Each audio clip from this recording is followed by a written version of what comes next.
સતામ દુર્લભમ સ્યાન મુમુક્ષુ.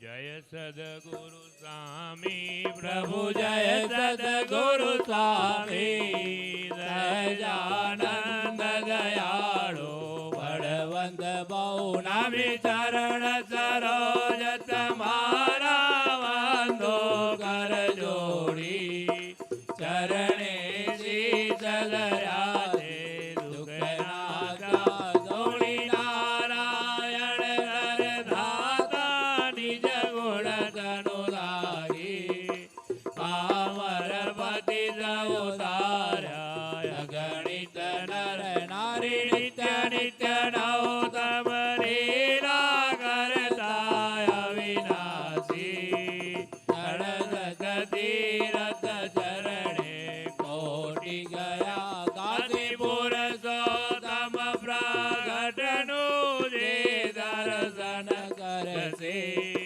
કાળ કર્મથી જોડી કુટુંબ સહિત દર્શે અવસર કરુણાનિધિ કરુણા બહુ કીધી મુક્તાનંદ કહે મોક્ષી ઉગમ કરી સીધી.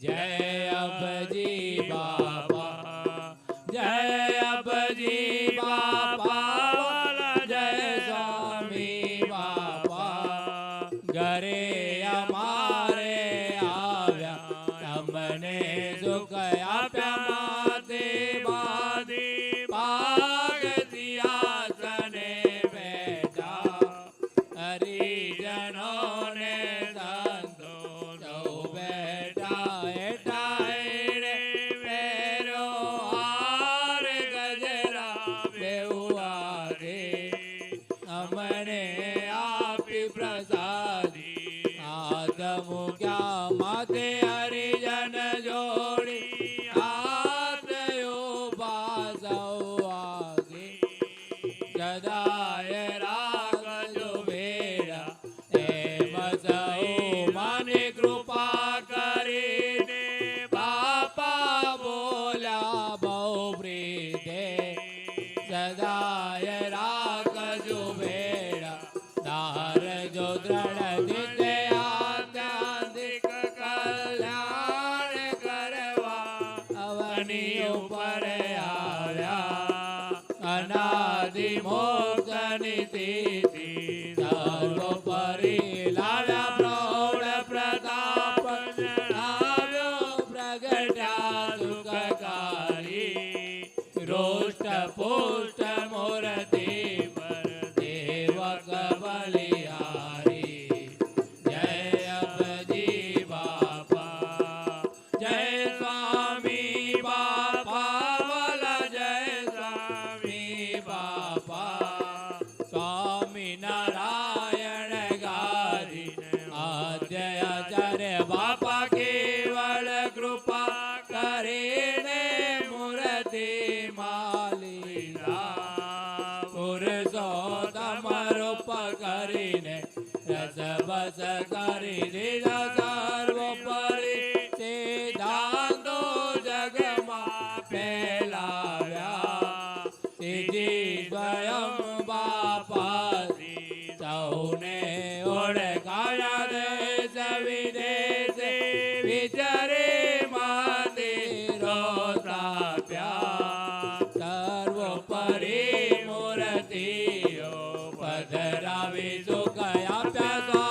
સ્વામિનારાયણ ગાદીને મૂર્ત સ્વરૂપ આપી ભક્તજનોના સંગ સૌના ક્યાં કાપી કર જોડી સૌ વિનવે જય જય કરનારા સદાય રાખજો બેડા સદાય રેજો બેડા પ્રગટ પ્રગટ પ્યારા જય સ્વામી બાપા સરધામનાધિપતિ સ્વામિનારાયણ બાપાની જય.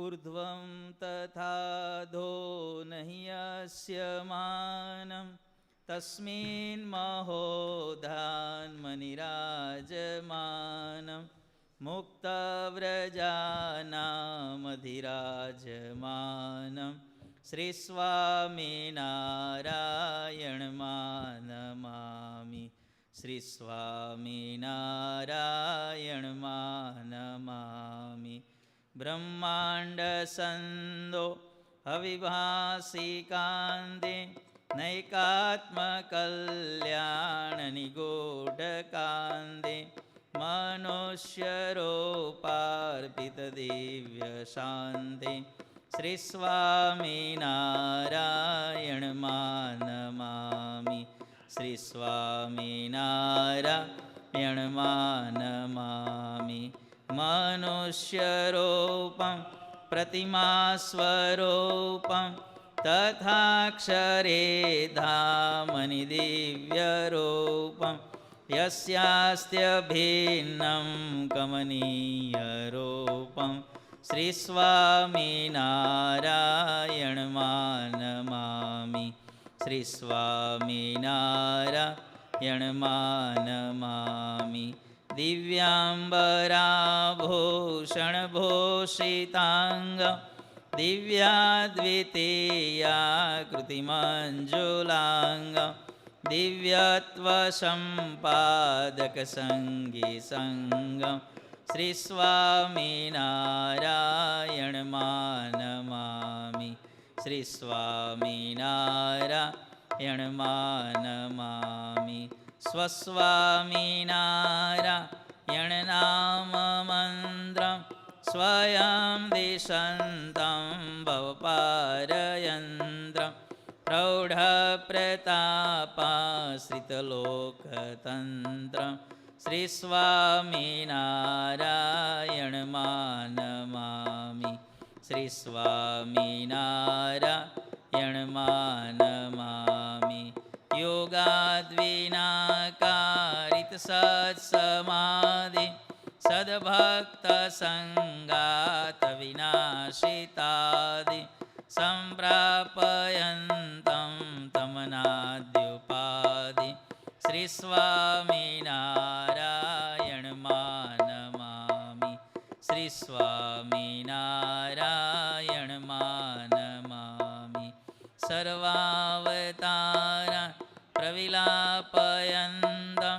सर्वावतारी त्वमहोदरन्तं स्वराडिते स्वान् परिदर्शयन्तं श्रीस्वामिनारायणमानमामि श्रीस्वामिनारायणमानमामि मायेश ब्रह्माक्षरसङ्गबीजं येनादिमोक्तायपि तेषु बीजं तं सर्वदात्यन्तिकमुक्तिबीजं श्रीस्वामिनारायणमानमामि श्रीस्वामिनारायणमामि प्रत्यक्ष एव स्मिसदेति भानं दत्त्वा स्वकेभ्यो निजमूर्तिदानं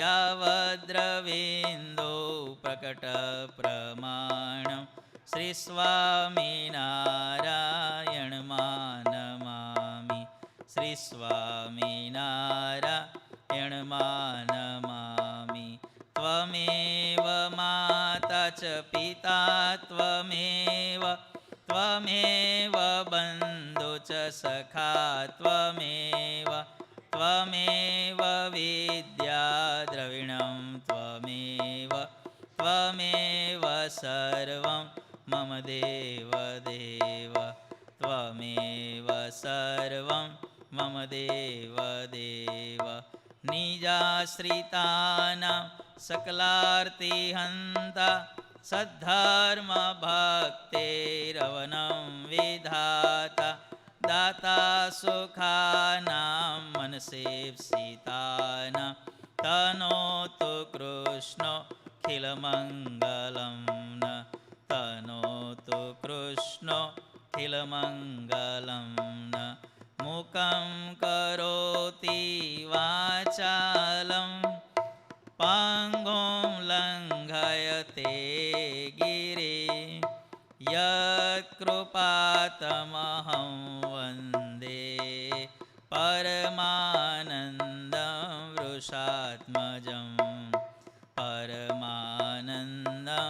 वृषात्मजं दिव्यजीवननी ज्योत जगाવો આપ કરતા થઈ કાર્યો દીપાવો મંગલમય સુખ નિત્ય દેનારા જય ઘનશ્યામ જય જય કરનારા જય ઘનશ્યામ જય જય કરનારા શ્રૂયતામ દેવદેવેશ સ્વામિનારાયણ પ્રભો ત્વદીયેનાવધાનેન કથયિષ્યે શુભા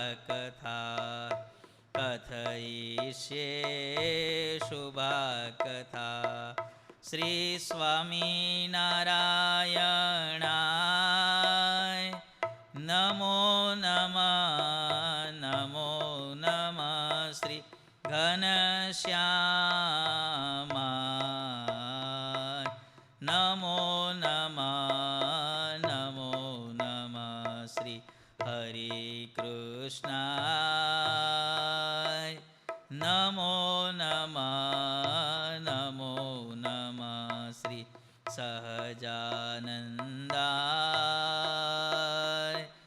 નમો નમઃ નમો નમઃ શ્રી બાપા શ્રી ભગવતે નમો નમઃ નમો નમઃ શ્રી સદ્ગુરુભ્યો નમો નમઃ નમો નમઃ નમો નમઃ શ્રી સ્વામી બાપા ભગવતે નમો નમઃ નમો નમઃ સ્વામિનારાયણ હરે.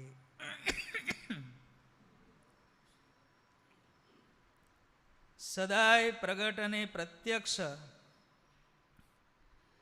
અક્ષરધામના અધિપતિ શ્રી સ્વામિનારાયણ બાપા, શ્રી સ્વામિનારાયણ ગાદીના આદ્યાચાર્ય પ્રવર, ધર્મ ધુરંધર સનાતન ધર્મ સમ્રાટ, પરમ કલ્યાણકારી જીવનપ્રાણ સ્વામી બાપા, ગુરુદેવ જીવનપ્રાણ સ્વામી બાપાના પ્રથમ ઉત્તરાધિકારી સ્વામિનારાયણ ગાદીના આચાર્ય શ્રી પુરુષોત્તમ પ્રિયદાસજી સ્વામીશ્રી, જીવનપ્રાણ સ્વામી બાપાના દ્વિતીય ઉત્તરાધિકારી સ્વામિનારાયણ ગાદીના પ્રવર્તમાન આચાર્ય શ્રી જીતેન્દ્રિય પ્રિયદાસજી સ્વામીશ્રી, પૂજનીય સંતો ને વાલા હરિભક્તો, દર વર્ષના નિયમની જેમ આજે આ કડી ધામે પ્રગટ અને પ્રત્યક્ષ ઘનશ્યામ મહારાજના સાનિધ્યમાં જીવનપ્રાણ સ્વામી બાપા વિરચિત સંસ્કૃત ગ્રંથ સ્વામિનારાયણ બાપા ચરિત્રામૃત સાગરની કથાનું આયોજન કરવામાં આવ્યું છે. સ્વામિનારાયણ ભગવાનના લીલા ચરિત્રોની કથા ગોપાળ બાપા નિર્ગુણ બાપાને સંભળાવી રહ્યા છે. ગોપાળ બાપા જે ભગવાનના લીલા ચરિત્ર નિર્ગુણ બાપાને સંભળાવે તો આપણે બધાએ પણ એ દિવ્ય સભાની અંદર આપણે બેઠા છીએ એમ મૂર્તિનું અનુસંધાન રાખી મૂર્તિમાં રહીને કથા વાર્તાનું શ્રવણ તે કરીએ. સ્વામિનારાયણ હરે. શ્રી ગોપાલ બાપા ઉવાચ બહિસ્તત્ર પુરાદ્રમ્યામ કારયિત્વા સભામ હરિમ સતામ સુમહતી માસ્ત તન્મધ્યે તદ્વિલોકિત તત્ર ચક્રે હરિર્વાર્તા સંસારોચ્છેદકારિણી મુન્યાદયસ્તદા કર્ણ્ય સર્વે મોદમ યયો પરમ. ગોપાળ બાપા નિર્ગુણ બાપાને કહે છે કે સ્વામિનારાયણ ભગવાન અનંત જીવોનું કલ્યાણ કરતા કરતા પોતાના પ્રેમી ભક્તોના લાડકોડ પરિપૂર્ણ કરતા કરતા કચ્છ દેશમાં આવેલા માંડવી નામના શહેરમાં પધાર્યા છે અને ત્યાં ભગવાન દરરોજ સભા કરી અને સુંદર મજાની જ્ઞાન વાર્તા કરતા હતા. તે સમયે એક સુંદર પ્રસંગ બન્યો. હે નિર્ગુણ મુને, હું તમને સંભળાવું છું. એમ કરીને ગોપાળ બાપા કહે છે, અથાસિત તત્પુરે સાધો ખિયો નામના તુબાહુજ વેદશાસ્ત્રાદિ નિપુણ પ્રશ્નોત્તર પટો કવિ બ્રહ્મજ્ઞાન્યપી સંસૃત્ય તત્રાયાતામ હરિ મુને શિષ્યે સ્વેરન્વિતો દ્રષ્ટુમ સસ્વાગારાત વિનિરયો. શું કહે છે કે હે નિર્ગુણ મુને, એ માંડવી શહેરની અંદર ખૈયો કરીને એક ખત્રી જ્ઞાતિનો એક બહુ જ જ્ઞાની વિદ્વાન તે રહેતો હતો. કેવો હતો? બ્રહ્મજ્ઞાની હતો, વેદશાસ્ત્રમાં નિપુણ હતો અને પ્રશ્નોત્તર કરવાની અંદર બહુ જ હોશિયાર હતો. ચર્ચા કરીએ એટલે એને કોઈ પહોંચી શકે નહીં. કાળાનું ધોળું સાબિત કરે અને ધોળાને કાળું સાબિત કરે, આવો જોરદાર વિદ્વાન હતો ભાઈ. અને એને ખબર પડી કે સ્વામિનારાયણ ભગવાન માંડવી શહેરમાં પધાર્યા છે અને એ સમયે ભગવાનને આવેલા જાણી અને ભગવાન ઉપર વિજય મેળવવાની ઈચ્છાથી આ ખૈયો ખત્રી ભગવાનની પાસે આવ્યો પોતાના ચેલાઓની સાથે. એ સમયે શ્રીજી મહારાજે અંતર્યામીપણે જાણી લીધું કે આ ખૈયો ખત્રી મારી પાસે આવી રહ્યો છે. ભગવાને અંતર્યામીપણે જાણ્યું એટલે સદ્ગુરુ શ્રી બ્રહ્માનંદ સ્વામીને કહ્યું કે હે સ્વામી, તમે આ ધૂળના ઢગલા ઉપર બેસો. ભગવાન ક્યાં બેઠા હતા ભાઈ? ધૂળના ઢગલા ઉપર. સ્વામી તમે અહીંયા બેસો કે. ત્યારે બ્રહ્માનંદ સ્વામી કહે છે કે મહારાજ, તમે નીચે બેસો ને હું સિંહાસન ઉપર બેસું એ તો બહુ પાપ કહેવાય કે. મહારાજ કે અમારી આજ્ઞાથી બેસો કે. પણ મહારાજ મારે કરવાનું શું છે? કે છે કે હમણાં ખૈયો ખત્રી આવે છે. હે, ખૈયો ખત્રી આવે છે? હા કે આવવા દો ને, તમને શું વાંધો છે કે. આવે છે કે તમને પ્રશ્નો પૂછશે કે, અને તમારે શું કરવાનું? પ્રશ્નો બધા સાંભળ્યા પછી તમારે મારો દિશા નિર્દેશ કરી દેવાનો કે આટલું કરજો કે. સ્વામી કે ભલે મહારાજ, જેવી તમારી મરજી.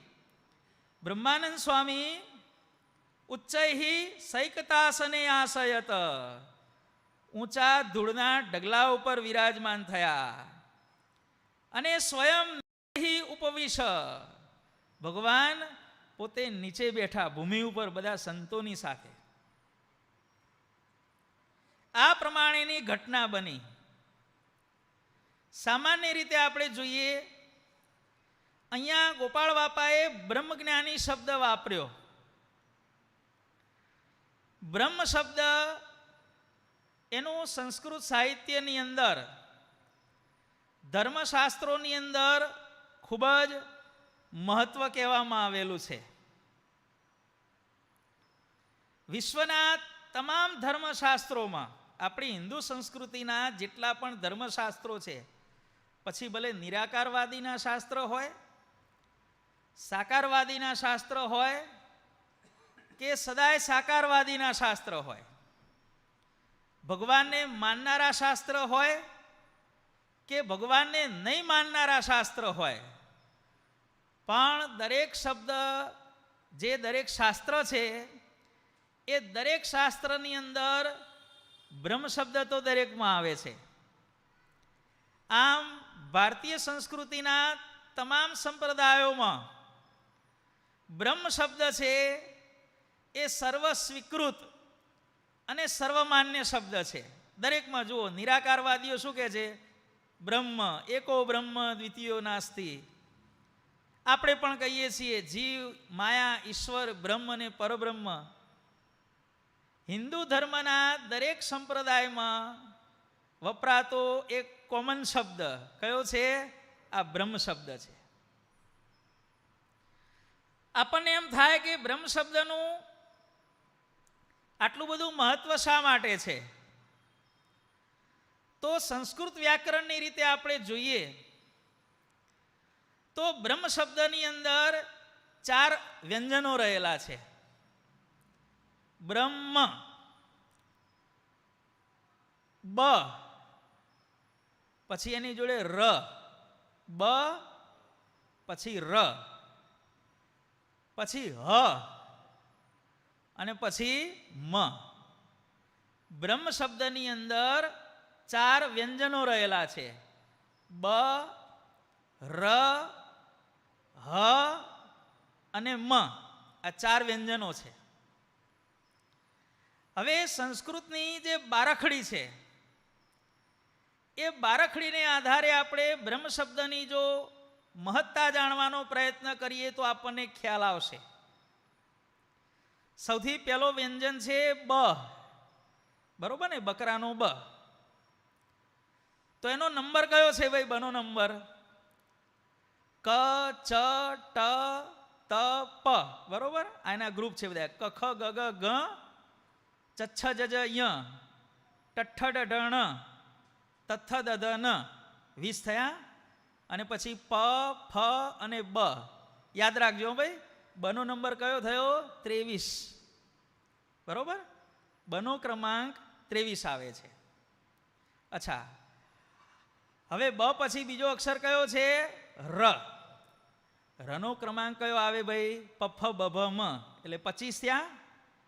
ય અને ર. રનો ક્રમાંક કયો થાય? 27. બરોબર ને? કે ભૂલ હોય તો કહેજો હો ભાઈ. બ એટલે 23, ર એટલે 27. ત્યાર પછી આવે છે હ. પ, ફ, બ, ભ, મ, ય, ર, લ, વ, સ, સ, સ અને હ. 33મો નંબર છે. હનો નંબર કયો થયો ભાઈ? 33 થયો. અને છેલ્લો અક્ષર છે મ. મનો નંબર થયો 25. 23, 27, 33 અને પછી 25. કેટલો સરવાળો થાય છે ભાઈ? 108.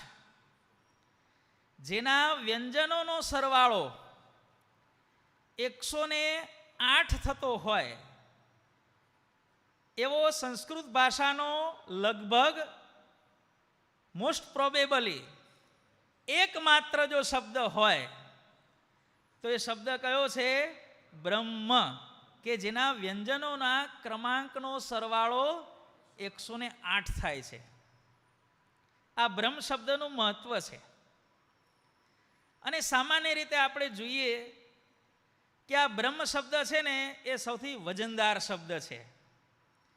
કોઈ પણ શબ્દની આગળ સારી હોય કે ખરાબ હોય, બ્રહ્મ શબ્દ લગાડો એટલે કહે છે ને કોર્ટની અંદર કેસ આખો તમારો મજબૂત થઈ જાય. ખાલી બ્રહ્મ શબ્દ જ લગાડવાનો. આપણે ભોજન ભોજન શબ્દ બોલીએ છીએ, બરોબર? ભોજન કરાયું. લોકોને એમ કે ખવડાવ્યું હશે 5-25 માણસને, પણ કોકને તમે એમ કહો કે મેં બ્રહ્મ ભોજન કરાવ્યું, એટલે પેલાના મગજ ઉપર, બરોબર ને ભાઈ, આખી ઇફેક્ટ જુદી આવે. ચાલું બ્રહ્મ ભોજન કરાયું, ઓહો મારું શેવું ભોજન, શું મસાલા નાખ્યા છે ભાઈ, કેવો વઘાર કર્યો છે બ્રહ્મ ભોજનની અંદર, કે તરત ઇફેક્ટ પડી કે નહીં, તરત અસર જુદી પડે ભાઈ. વિદ્યા વિદ્યા વિદ્યા આપણે બોલીએ, વિદ્યા ભણ્યા છે ભાઈ, ઠીક છે, પણ એમ કહો કે બ્રહ્મ વિદ્યા ભણ્યા, જબરું ભણ્યા છે હો. જ્ઞાની પણ બ્રહ્મ જ્ઞાની બોલો, અહીંયા આવ્યું ને બ્રહ્મ જ્ઞાની, આખી ઇફેક્ટ જુદી પડે. દરેક જગ્યાએ જુઓ, સારી વસ્તુમાં પણ બ્રહ્મ શબ્દ લાગ્યો એટલે વસ્તુ આખી અલગ થઈ જાય. ખરાબ વસ્તુમાં પણ એવું, રાક્ષસ બોલો તો કોઈ માઇન્ડ ઉપર ના લે, રાક્ષસ વળગ્યો હશે, પણ એમ બોલો કે બ્રહ્મ રાક્ષસ વળગ્યો છે, એટલે ભાઈ 2 મંત્ર વધારે બોલજો, પ્રસાદીના પાણીના 2 છાંટા વધારે નાખજો. કેમ? પેલો બ્રહ્મ શબ્દ લાગ્યો ભાઈ, હેવી થઈ ગઈ મેટર, આખી હેવી થઈ જાય ભાઈ. બ્રહ્મ રાક્ષસ, હત્યા બોલો હશે ભાઈ, પણ બ્રહ્મ હત્યા બોલો તો એની આખી અસર જુદી થાય, બરોબર ને ભાઈ?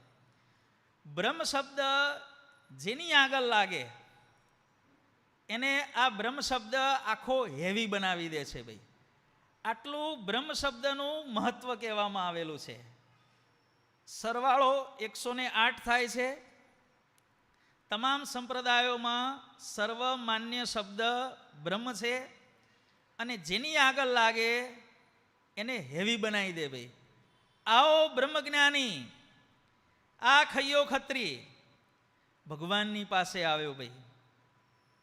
ભગવાનની કૃપાથી એણે બહુ જ જ્ઞાન પ્રાપ્ત કર્યું હતું. આપણી ભારતીય સંસ્કૃતિની જો આપણે વાત કરીએ તો આપણને ખ્યાલ આવે કે આપણા દેશની અંદર કેવા કેવા વિદ્વાનો થઈ ગયા છે. વિદેશની અંદર પણ કેવી કેવી અસાધારણ આવડતવાળા માણસો થઈ ગયા છે.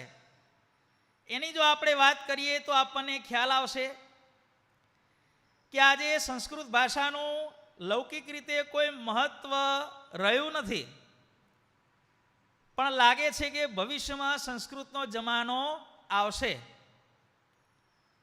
કર્ણાટકની અંદર એક માથુર નામનું ગ્રામ છે, તુંગભદ્રા નદીને કિનારે.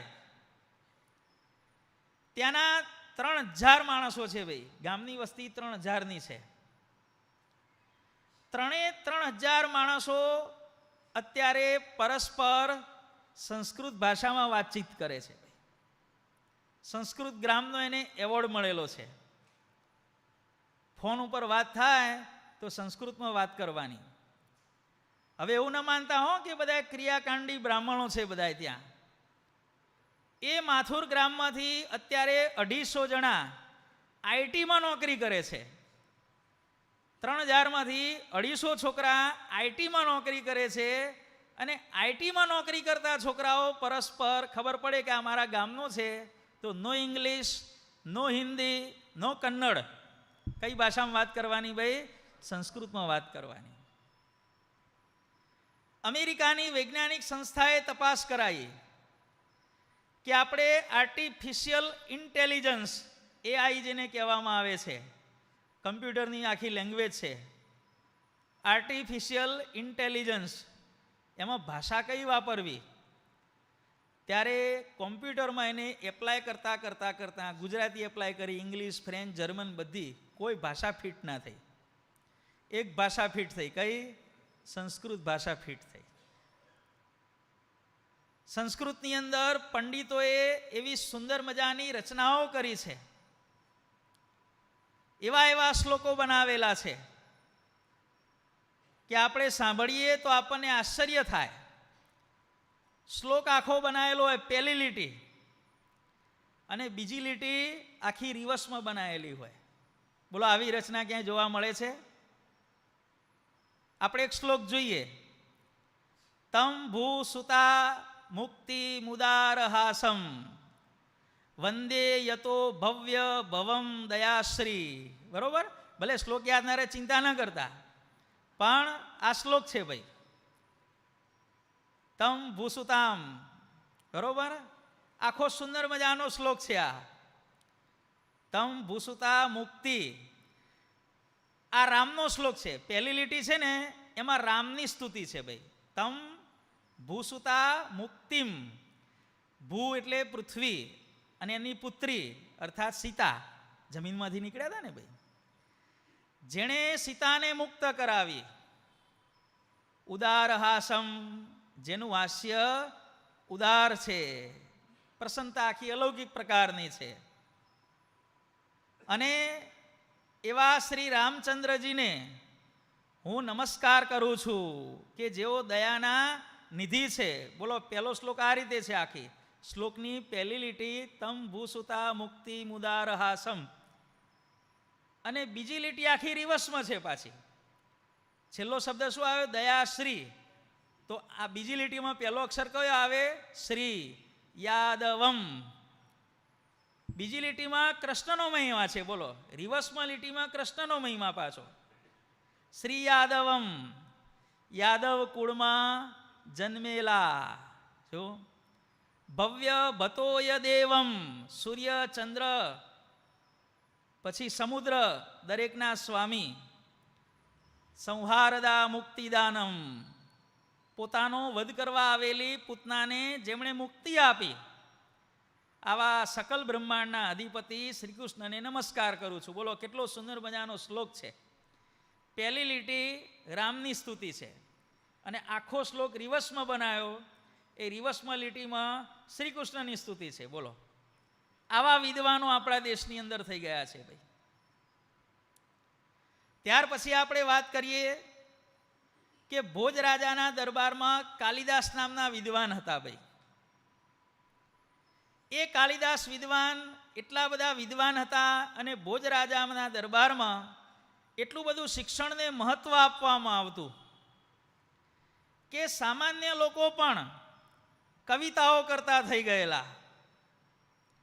એક સમયે પરદેશનો એક માણસ ભોજરાજાના નગરમાં બેઠો. એણે સાંભળેલું કે બધાય માણસોને કવિતા કરતા આવડે છે કે. તે રસ્તામાં બેઠો ગામમાં અને સીધો એક વણકર મળ્યો ભાઈ. વણકર. પેલા વ્યક્તિએ પૂછ્યું કે તને કાવ્ય કરતા આવડે છે? કે કાવ્યની વાત પછી, તમારે કામ શું છે એ બોલો. મારે ભોજરાજાને મળવું છે કે. ચાલો હું દરબારમાં લઈ જાઉં કે. દરબારમાં લઈ ગયા, વાતચીત થઈ. ભાઈ ભોજરાજાને પેલા એ પૂછ્યું કે તમારા દરેક પ્રજાજનો કવિતા કરે છે કે? તો કે હા, કવિતા તો કરે છે કે. તો કે મારી જોડે આ વણકર આવ્યો છે, એને કવિતા આવડે કે? પૂછી જોવો એને કે. ત્યારે ત્યાંને ત્યાં વણકરે શ્લોક બનાવ્યો ભાઈ. વિચાર કરો, નવો શ્લોક બનાવ્યો. કાવ્યમ કરોમી નહીં ચારુતરમ કરોમી, યત્નાત કરોમી તરહી ચારુતરમ કરોમી. હે ભોજરાજ કવયામી વયામી યામી. આટલો સુંદર મજાનો શ્લોક બનાવ્યો ભાઈ. વણકર કહે છે કે મને કાવ્ય સારું કરતા આવડતું નથી. પ્રયત્ન કરું તો થોડુંક સારું ફાવે. હે ભોજરાજ કવયામી. પેલો શબ્દ કયો છે? કવયામી. પછી ક કાઢી નાખ્યો, વયામી. અને પછી વ પણ કાઢી નાખ્યો, યામી. જો કવયામી વયામી યામી. પેલો ક કાઢ્યો, પછી વ કાઢ્યો, છેલ્લે યામી શબ્દ રાખ્યો. શું કરીએ કે થોડા ઘણા કાવ્યો કરું છું. કવયામી વયામી, કાપડ કાંતું છું કે. અને યામી, મારું જીવન પસાર થાય છે કે. મારો ધંધો તો કાપડ કાંતવાનો છે. નવરો પડું ત્યારે થોડા ઘણા કાવ્ય બનાવું છું. એમ કાપડ અને કાવ્ય બંનેના આધારે મારું જીવન ચાલે છે કે. ત્યારે પેલાને એમ થયું કે અલ્યા આ ભોજરાજાના શહેરનો એક આ સામાન્ય વણકર એ પણ આટલું બધું સંસ્કૃત જાણે છે, તો કવિ કાલિદાસ જોડે શાસ્ત્રાર્થ કરવાનો કોઈ અર્થ નથી. પેલો જેવો આવ્યો તો એવો પાછો જતો રહ્યો ભાઈ. ભોજ રાજાના દરબારમાં વિદ્વાનોની કદર થતી હતી ભાઈ, અને કદરમાં ને કદરમાં ખર્ચા પણ બહુ થતા હતા. વિદ્વાનો આવે એટલે ભેટ આપવી પડે, પુરસ્કાર આપવો પડે, ખર્ચો બહુ થતો હતો. 12 મહિને માર્ચ એન્ડિંગમાં સર્વૈયું કાઢ્યું કે આ રાજ્યનો ખર્ચો કેટલો, તો કે મોટા ભાગનો તો વિદ્વાનોને પુરસ્કાર આપવામાં રૂપિયા જતા રહે છે કે. ત્યારે બધાએ સલાહ આપી કે હવે થોડું ઓછું કરો કે ખજાનો ખાલી થઈ જશે કે. ત્યારે ભોજ રાજા કે શું કરીએ, કે કોકની કદર કરીએ કે બધાની ના કરીએ કે. તો શું કરવું, તો કે હવે કોઈ નવી રચના કરી લાવે એને ઇનામ આપવાનું. શાસ્ત્રોમાં લખાયેલો એક પણ શબ્દ બોલે એને ઇનામ નહીં આપવાનું, શ્લોક નવો બનાવેલો હોવો જોઈએ. જે નવું કાવ્ય કરીને લાવે, નવો શ્લોક કરીને લાવે એને 1.25 લાખ રૂપિયાનું ઇનામ. બધા પંડિતોને ખબર પડી કે નવો શ્લોક કરી લાવે એને 1.25 લાખનું ઇનામ. બધાએ મંડી પડ્યા, હો ભાઈ, કડીવાળા કલોલવાળા બધાએ ભાઈ 1.25 લાખ મળતા હોય 4 લીટીના, ભાઈ કોણ ના જાય લેવા માટે. પણ ભોજ રાજાએ સામે આઈડિયા કરેલો ભાઈ. શું આઈડિયા કરેલો ખબર છે ભાઈ ચંદ્રકાંત? ભોજ રાજાના દરબારમાં 9 જણા બહુ પાવરફુલ મેમરી વાળા હતા. એમાં એક મેમરી વાળો એવો હતો, એકવાર સાંભળે અને યાદ રહી જાય. બીજો મેમરી વાળો હતો એવો હતો, 2 વાર સાંભળે યાદ રહી જાય. ત્રીજો હતો 3 વાર સાંભળે ને યાદ રહી જાય. એમ કરતાં કરતાં 9મો હોય એને 9 વખત સાંભળે એટલે આખું કાવ્ય શ્લોક બધું યાદ રહી જાય. આવી મેમરી વાળા 9 જણા રાખ્યા. બોલો પરિણામ શું આવે નવીનભાઈ? તમે શ્લોક નવો બનાવીને લઈ જાઓ એટલે ભોજ રાજા શું કે ભાઈ તમારો શ્લોક નવો છે કે જૂનો છે એ જાણવા માટે તમારે બોલવો તો પડે. એટલે તમે માઇક ઉપર શ્લોક બોલો, બરોબર? શ્લોક બોલો એટલે પેલા મેમરી વાળા સાવધાન થઈને બેઠા હોય. જેને એકવાર સાંભળવાથી યાદ રહી જતું હતું એ જ વ્યક્તિ એ શ્લોક એટ અ ટાઈમ તમને સામે બોલીને બતાવે. આ તો સાંભળેલું છે કે પતી ગયું, ખેલ ખતમ થઈ ગયો કે. એટલે ક્યાં વાંચેલું છે? અરે ભાઈ એટલા બધા પુસ્તકો વાંચેલા છે, કઈ મેટર ક્યાં છે એ જ ખબર નથી કે. અને તમે બોલ્યા અને હું સામે બોલ્યો તો અર્થાત મેં ગોખેલું તો છે જ, હાલને હાલ ચોપડી તો મારી જોડે છે નહીં, તમે નવું બનાવીને લાયા છો, સાબિતી શું? એટલે પેલો બોલે પછી પેલો બીજો હોય એણે પેલું 2 વખત સાંભળ્યું, તમે બોલ્યા નંબર 1 બોલ્યો એટલે પેલા નંબર 2 ને બધું ફિટ થઈ ગયું હોય. એટલે આ શ્લોક તો મેં સાંભળેલો છે કે. એટલે બીજો બોલ્યો, ત્રીજો બોલ્યો, 9 જણા બોલ્યા. ભોજ રાજા કે જતા રહો પાછા કે 1.25 લાખ નહીં મળે કે, 1.25 રૂપિયો નહીં મળે કે. મારું વાલું આવું ઘણા દાડા ચાલ્યું. હો ભાઈ, બધાને થયું કે ભોજ રાજાની દાનત બગડી છે કે હવે રૂપિયા હાલવા નથી, આવા 9 જણા નોકરી રાખ્યા. પેલા અમને શું ભાઈ એમને પગાર મળતો હતો પાછો. 9 જણા બોલે એટલે વાત ખોટી થઈ ગઈ ને ભાઈ. 9 દાડા કે છે ને, 9 જણા બોલ્યા પૂરું થઈ ગયું. આ 9 જણને આવડે છે ને કે, માટે તમારું કાવ્ય જૂનું છે કે, તમે ક્યાંકથી કોપી કરીને લાયા છો કે. હવે કવિ કાલિદાસની પાસે એક વૃદ્ધ બ્રાહ્મણ આવ્યો ભાઈ, કે છે કે ભાઈ સાહેબ કાલિદાસ 1.25 લાખની જરૂર છે કે. અને આ ભોજ રાજા છે એ બજેટ પાસ કરતા નથી કે, બહુ સરકારના કાયદા કડક થઈ ગયા છે કે. કવિ કાલિદાસ કે ઊભો રહે કે હું તને શ્લોક બનાવી આપું. શ્લોકનો અર્થ એવો હતો કે ભોજ રાજાએ મને 1.25 લાખ રૂપિયા ઉધાર આપેલા છે. શું થયું ભાઈ? મને ભોજ રાજાએ 1.25 લાખ રૂપિયા ઉધાર આપેલા છે કે, અને હું માગવા માટે આવ્યો છું કે. હવે આ કાવ્ય જૂનું કહેવાય કે નવું કહેવાય ભાઈ? જો જૂનું કે તો ભોજ રાજાને 1.25 લાખ રૂપિયા ઉધાર આપવામાં આવ્યા હતા એ વાત સાચી, કારણ કે કાવ્ય જૂનું છે. અને એમ કે નવું છે તો પેલું 1.25 લાખની જાહેરાત થયેલી છે.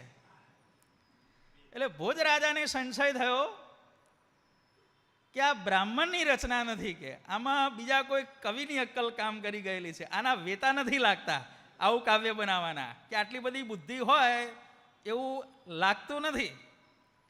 ભોજ રાજાએ હવાલાખ આપી દીધા અને પછી હાથ જોડીને પૂછ્યું કે બોલો, તમને આ કોણે શીખવાડ્યું? તરત આંગળી કરી, કવિ કાલિદાસે. કે આવા વિદ્વાનો ભાઈ બોલો, 1.25 લાખ રૂપિયા હું તમારી જોડે માગું છું. આ કાવ્ય જો જૂનું કે તો ઉધાર આપ્યા હતા એ વાત સાચી થઈ જાય, અને તમે રૂપિયા આપ્યા નથી તો આ કાવ્ય નવું છે તો એના 1.25 લાખ આપો. પછી ભોજ રાજાએ આ સ્કીમ હતી એ સ્કીમ આખી કેન્સલ કરી દીધી, કારણ કે બીજા દાડે બીજો એમ કે હું તમારી જે 5 લાખ માગું છું, 10 લાખ માગું છું, આવું થાય ભાઈ. એટલે સરકારે પછી કાયદો કાઢી નાખ્યો ભાઈ. રમૂજની વાત છે, પણ આપણને ગૌરવ લેવાની ઈચ્છા થાય કે આપણા દેશની અંદર કેવા કેવા વિદ્વાનો થઈ ગયા છે. એક વખતે ભોજ રાજાને સંકલ્પ થયો કે ધારો કે મારું મૃત્યુ થાય અને એની કવિ કાલિદાસને પહેલી વખત જાણ થાય તો કવિ કાલિદાસ કેવી રચના કરે. એટલે ભોજ રાજાએ શું કર્યું, કવિ કાલિદાસના ઘેર જઈને હંતાઈ ગયા એક રૂમની અંદર અગાઉથી. અને કવિ કાલિદાસ ઘેર પહોંચ્યા અને રાજનો એક માણસ દોડતો દોડતો એમને કહેવાયો, કાલિદાસ કાલિદાસ શું છે? કે ભોજ રાજા ધામમાં જતા રહ્યા. અરે રે, ભોજ રાજા ધામમાં જતા રહ્યા, તરત જ એણે શ્લોક બનાવ્યો ભાઈ, અદ્ય ધારા નિરાધારા નિરાલંબા સરસ્વતી પંડિતા ખંડિતા સર્વે ભોજ રાજે દિવમ ગતે. તરત શ્લોક બનાવી દીધો. અદ્ય ધારા નિરાધારા, ભોજ રાજા જતા રહ્યા એટલે ધારા નગરી આખી નિરાધાર થઈ ગઈ. નિરાલંબા સરસ્વતી, સરસ્વતી દેવીને કોઈ આશ્રય રહ્યો નહીં. હવે વિદ્વાનોની કદર નહીં થાય. શું? નિરાધારા સરસ્વતી પંડિતા ખંડિતા સર્વે. ભોજ રાજાના દરબારની અંદર જે પંડિતો છે એ પંડિતો બધા ખંડિત થઈ ગયા, અર્થાત હવે એમને ગુજરાતનો કોઈ આશરો રહ્યો નહીં. કેમ? ભોજ રાજે દિવમ ગતે, ભોજ રાજા ઉપર જતા રહ્યા. કે હવે વિદ્વાનોનું સત્યાનાશ વળી ગયું. જ્યાં આટલો શ્લોક સાંભળ્યો અને ભોજ રાજા રૂમમાંથી બહાર નીકળ્યા. ઓહો મહારાજ, તમે જીવિત છો? કે તો કે હા. કે હું ધામમાં જાઉં તો તમે મારી પાછળ કેવું કાવ્ય બનાવો એ જાણવા માટે હું કે હંતાઈ રહ્યો હતો. કે પણ હું તો હવે જીવતો છું તો હવે નવું કાવ્ય બનાવો. કે ધારો કે મારા મૃત્યુના સમાચાર મળે અને એ મૃત્યુના સમાચાર ખોટા હોય એવી ખબર પડે તો તમે કેવું કાવ્ય બનાવો, હવે મને સંભળાવો. કે ત્યારે કવિ કાલિદાસે ઉપરના શ્લોક ઉપરથી કાવ્ય બનાવ્યું. કયું? અદ્ય ધારા સદાધારા સદાલંબા સરસ્વતી પંડિતા મંડિતા સર્વે ભોજ રાજે ભુવમ ગતે. ફેર લાગે છે આગલા પાછલા શ્લોકમાં? ભાઈ બહુ ખાસ ફેર નથી. અદ્ય ધારા સદાધારા, આમાં નિરાધારા, પેલામાં સદાધારા. નિરાલંબા સદાલંબા, પંડિતા પેલામાં ખંડિતા, આમાં મંડિતા. અને પછી આગળ ભોજ રાજે દિવમ ગતે, ઉપર ગયા, ભુવમ ગતે, ભૂમિ ઉપર આવ્યા. ઓહો, ભોજ રાજા પાછા ભૂમિ ઉપર આવ્યા એટલે હવે ધારાનગરી હવે ખુશ ખુશ થઈ ગઈ. કે શું? વિદ્વાનોને પ્રોત્સાહન મળશે અને પંડિતો હતા એ બધા હવે વધારે સુખી થશે. કેમ? કે ભોજ રાજા પૃથ્વી ઉપર પાછા આવ્યા. જો ભાઈ, આવા વિદ્વાનો પરદેશની અંદર પણ ભગવાને એવા કેટલાય માણસોને આવડત મૂકેલી છે. ભાઈ 200 વર્ષ પહેલા ઇંગ્લેન્ડની અંદર એક વ્યક્તિ હતો, બક્સ્ટન એનું નામ હતું. એ બક્સ્ટનમાં આવડત એવી હતી કે ધારો કે તમે બક્સ્ટન કાકાને અહીં મંદિરમાંથી તમે ઘેર લઈ જાઓ ને, તમારે મંદિરમાંથી એને ઘેર લઈ જવાના હાથ પકડીને. બક્સ્ટન કાકા ચાલ્યા કરે અને તમારે ઘેર પહોંચો એટલે પછી એ બક્સ્ટન ભાઈ શું કે નવીનભાઈ તમારું ઘર મંદિરથી આટલા ઇંચ દૂર છે. કેટલું માપ કે ભાઈ? ઇંચનું માપ. અહીંથી તમે ગમે ત્યાં કરણનગર સુધી લઈ જાઓ એને, પણ ધ્યાન રાખવાનું એની જોડે બોલવાનું નહીં. એ ચાલતા હોય એમ એને ચાલવા દેવાના. ઇંચનું માપ. ખેતરના સીમાડાનો વિવાદ થાય ત્યારે આ બક્ષટનને બોલાવવામાં આવતો કે ભાઈ આ ખેતરનું માપ કાઢ. ચાલે, ઇંચ ટુ ઇંચ માપ કાઢે. બોલો, આ ખેતર આટલા ઇંચ લાંબુ, આટલા ઇંચ પહોળું છે. બક્ષટનને પૂછવામાં આવ્યું, તમે કેટલું ભણ્યા છો? કે મેં નિશાળનો દરવાજો જ નથી જોયો. કે આટલી જોરદાર એનામાં આવડત હતી. બોલો હાલો, અહીંથી તમે આ સભા મંડપનું માપ કાઢી શકો ખાલી પગલાથી? આપણે કોઈ ન કાઢી શકીએ. ઈશ્વરની એના ઉપર આટલી બક્ષિસ હતી ભાઈ. એ બક્ષટનને પછી લંડન બોલાવવામાં આવ્યો કે આપણા દેશની અંદર આટલો સારો જાણકાર માણસ હોય, બોલાવો, આપણે એનું સન્માન કરીએ. એના સન્માનની અંદર સ્ટેજ ઉપર કાર્યક્રમ રાખવામાં આવ્યો. નાટક અને નૃત્યનો પ્રોગ્રામ રાખ્યો. બીજી આવડત એનામાં ખીલી ભાઈ, હતી જ પહેલેથી. એણે કીધું કે આ 3 કલાકનું જે નાટક ભજવાયું એમાં કુલ આટલા શબ્દો પાત્ર દ્વારા બોલવામાં આવ્યા છે.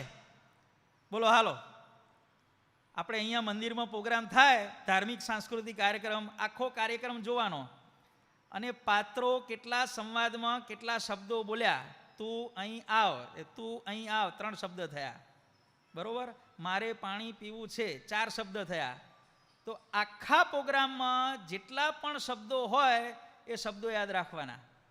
એણે કહી દીધું 3 કલાકના નાટકમાં પાત્રો દ્વારા આટલા શબ્દો બોલવામાં આવ્યા છે. બધા નવાઈ લાગી, અલ્યા તું આટલું બધું ક્યાંથી શીખી આવ્યો? કે પાછું બીજું આશ્ચર્ય થયું કે આ છેલ્લે બધા કલાકારોએ ડાન્સ કર્યો. કેટલા કલાકારો હતા? તો કે 16 કલાકારો હતા. 16 કલાકારોએ જે ડાન્સ કર્યો, એ 16 કલાકારે જે ડાન્સના સ્ટેપ કર્યા, એ સ્ટેપની કુલ સંખ્યા આટલી હતી. 16 જણા, 4 જણા આમ જતા હોય, 4 જણા આમ જતા હોય, 2 જણા બહાર નીકળતા હોય, 2 જણા અંદર જતા હોય.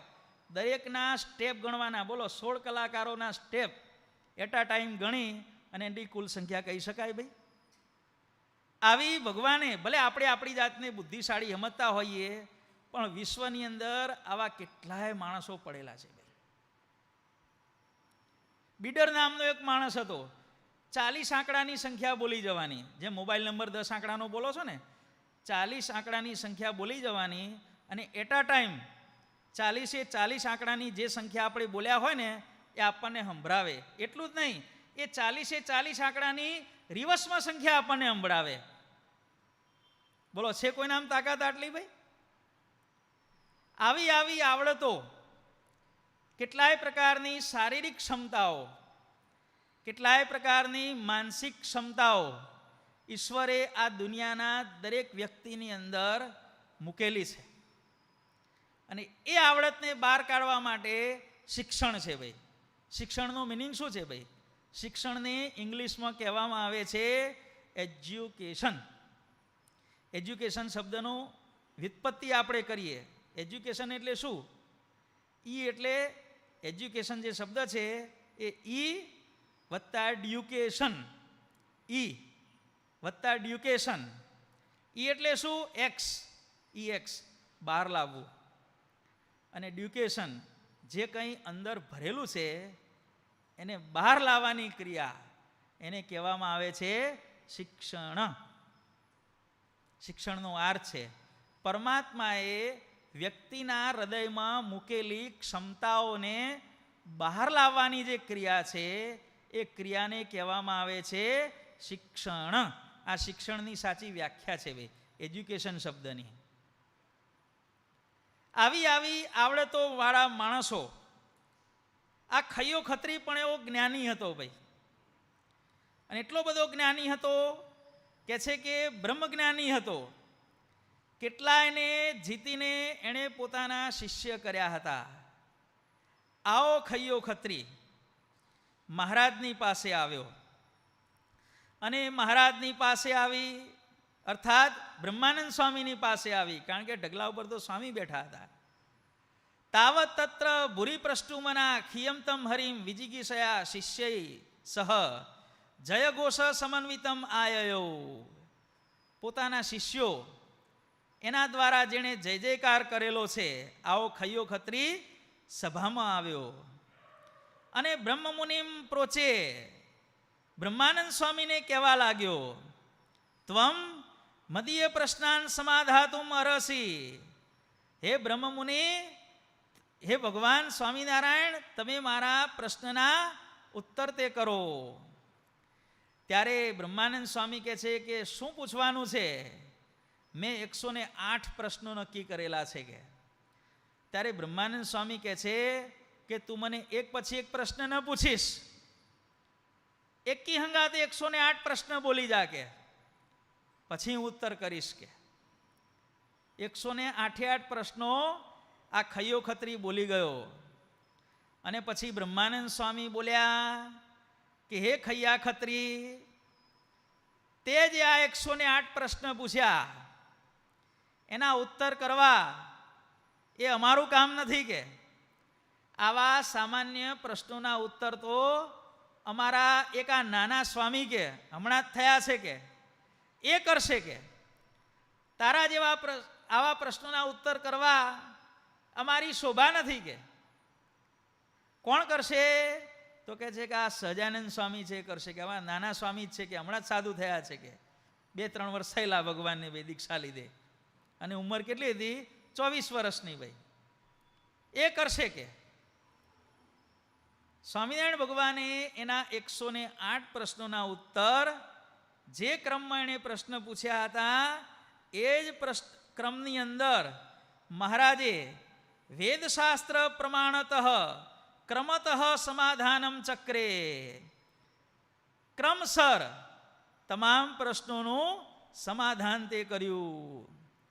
ખૈયા ખત્રીને થયું કે 108 પ્રશ્નનો ઉત્તર કરનાર ખરેખર સ્વામિનારાયણ આ ધૂળના ઢગલા ઉપર બેઠા એ સાચા સ્વામિનારાયણ નથી કે. સાચા સ્વામિનારાયણ કયા છે? આ જેણે ઉત્તર કર્યા તે. સારું કે, કશો વાંધો નહીં કે. અને પછી ખૈયો ખત્રી ભગવાનના શરણમાં ગયો. હે પ્રભુ, હું તમારો હવે આશ્રિત થયો. ત્યારે મહારાજ કહે છે કે ખૈયા ખત્રી, તમે મારા શરણે આવ્યા એનાથી તમારું કલ્યાણ નહીં થાય. મહારાજે ના પાડી દીધી. હરિલીલામૃતમાં વિશ્વવિહારીલાલજી મહારાજ કહે છે કે ખૈયાએ કારણ પૂછ્યું કે મહારાજ તમારા શરણે આવે એ ગમે તેવો પાપી જીવ હોય એ પણ તરી જાય છે, તો હું નહીં તરું? મહારાજે ના પાડી દીધી, નહીં તરો ભાઈ. કેમ? તમે અત્યાર સુધી કેટલાયને ભમાવ્યા છે કે, કેટલાયને તમે આડા રસ્તે ચડાવ્યા છે. એ બધાને તમે સાચી વાત સમજાવી અને મારા આશ્રિત કરશો એટલે એ બધાનું થશે.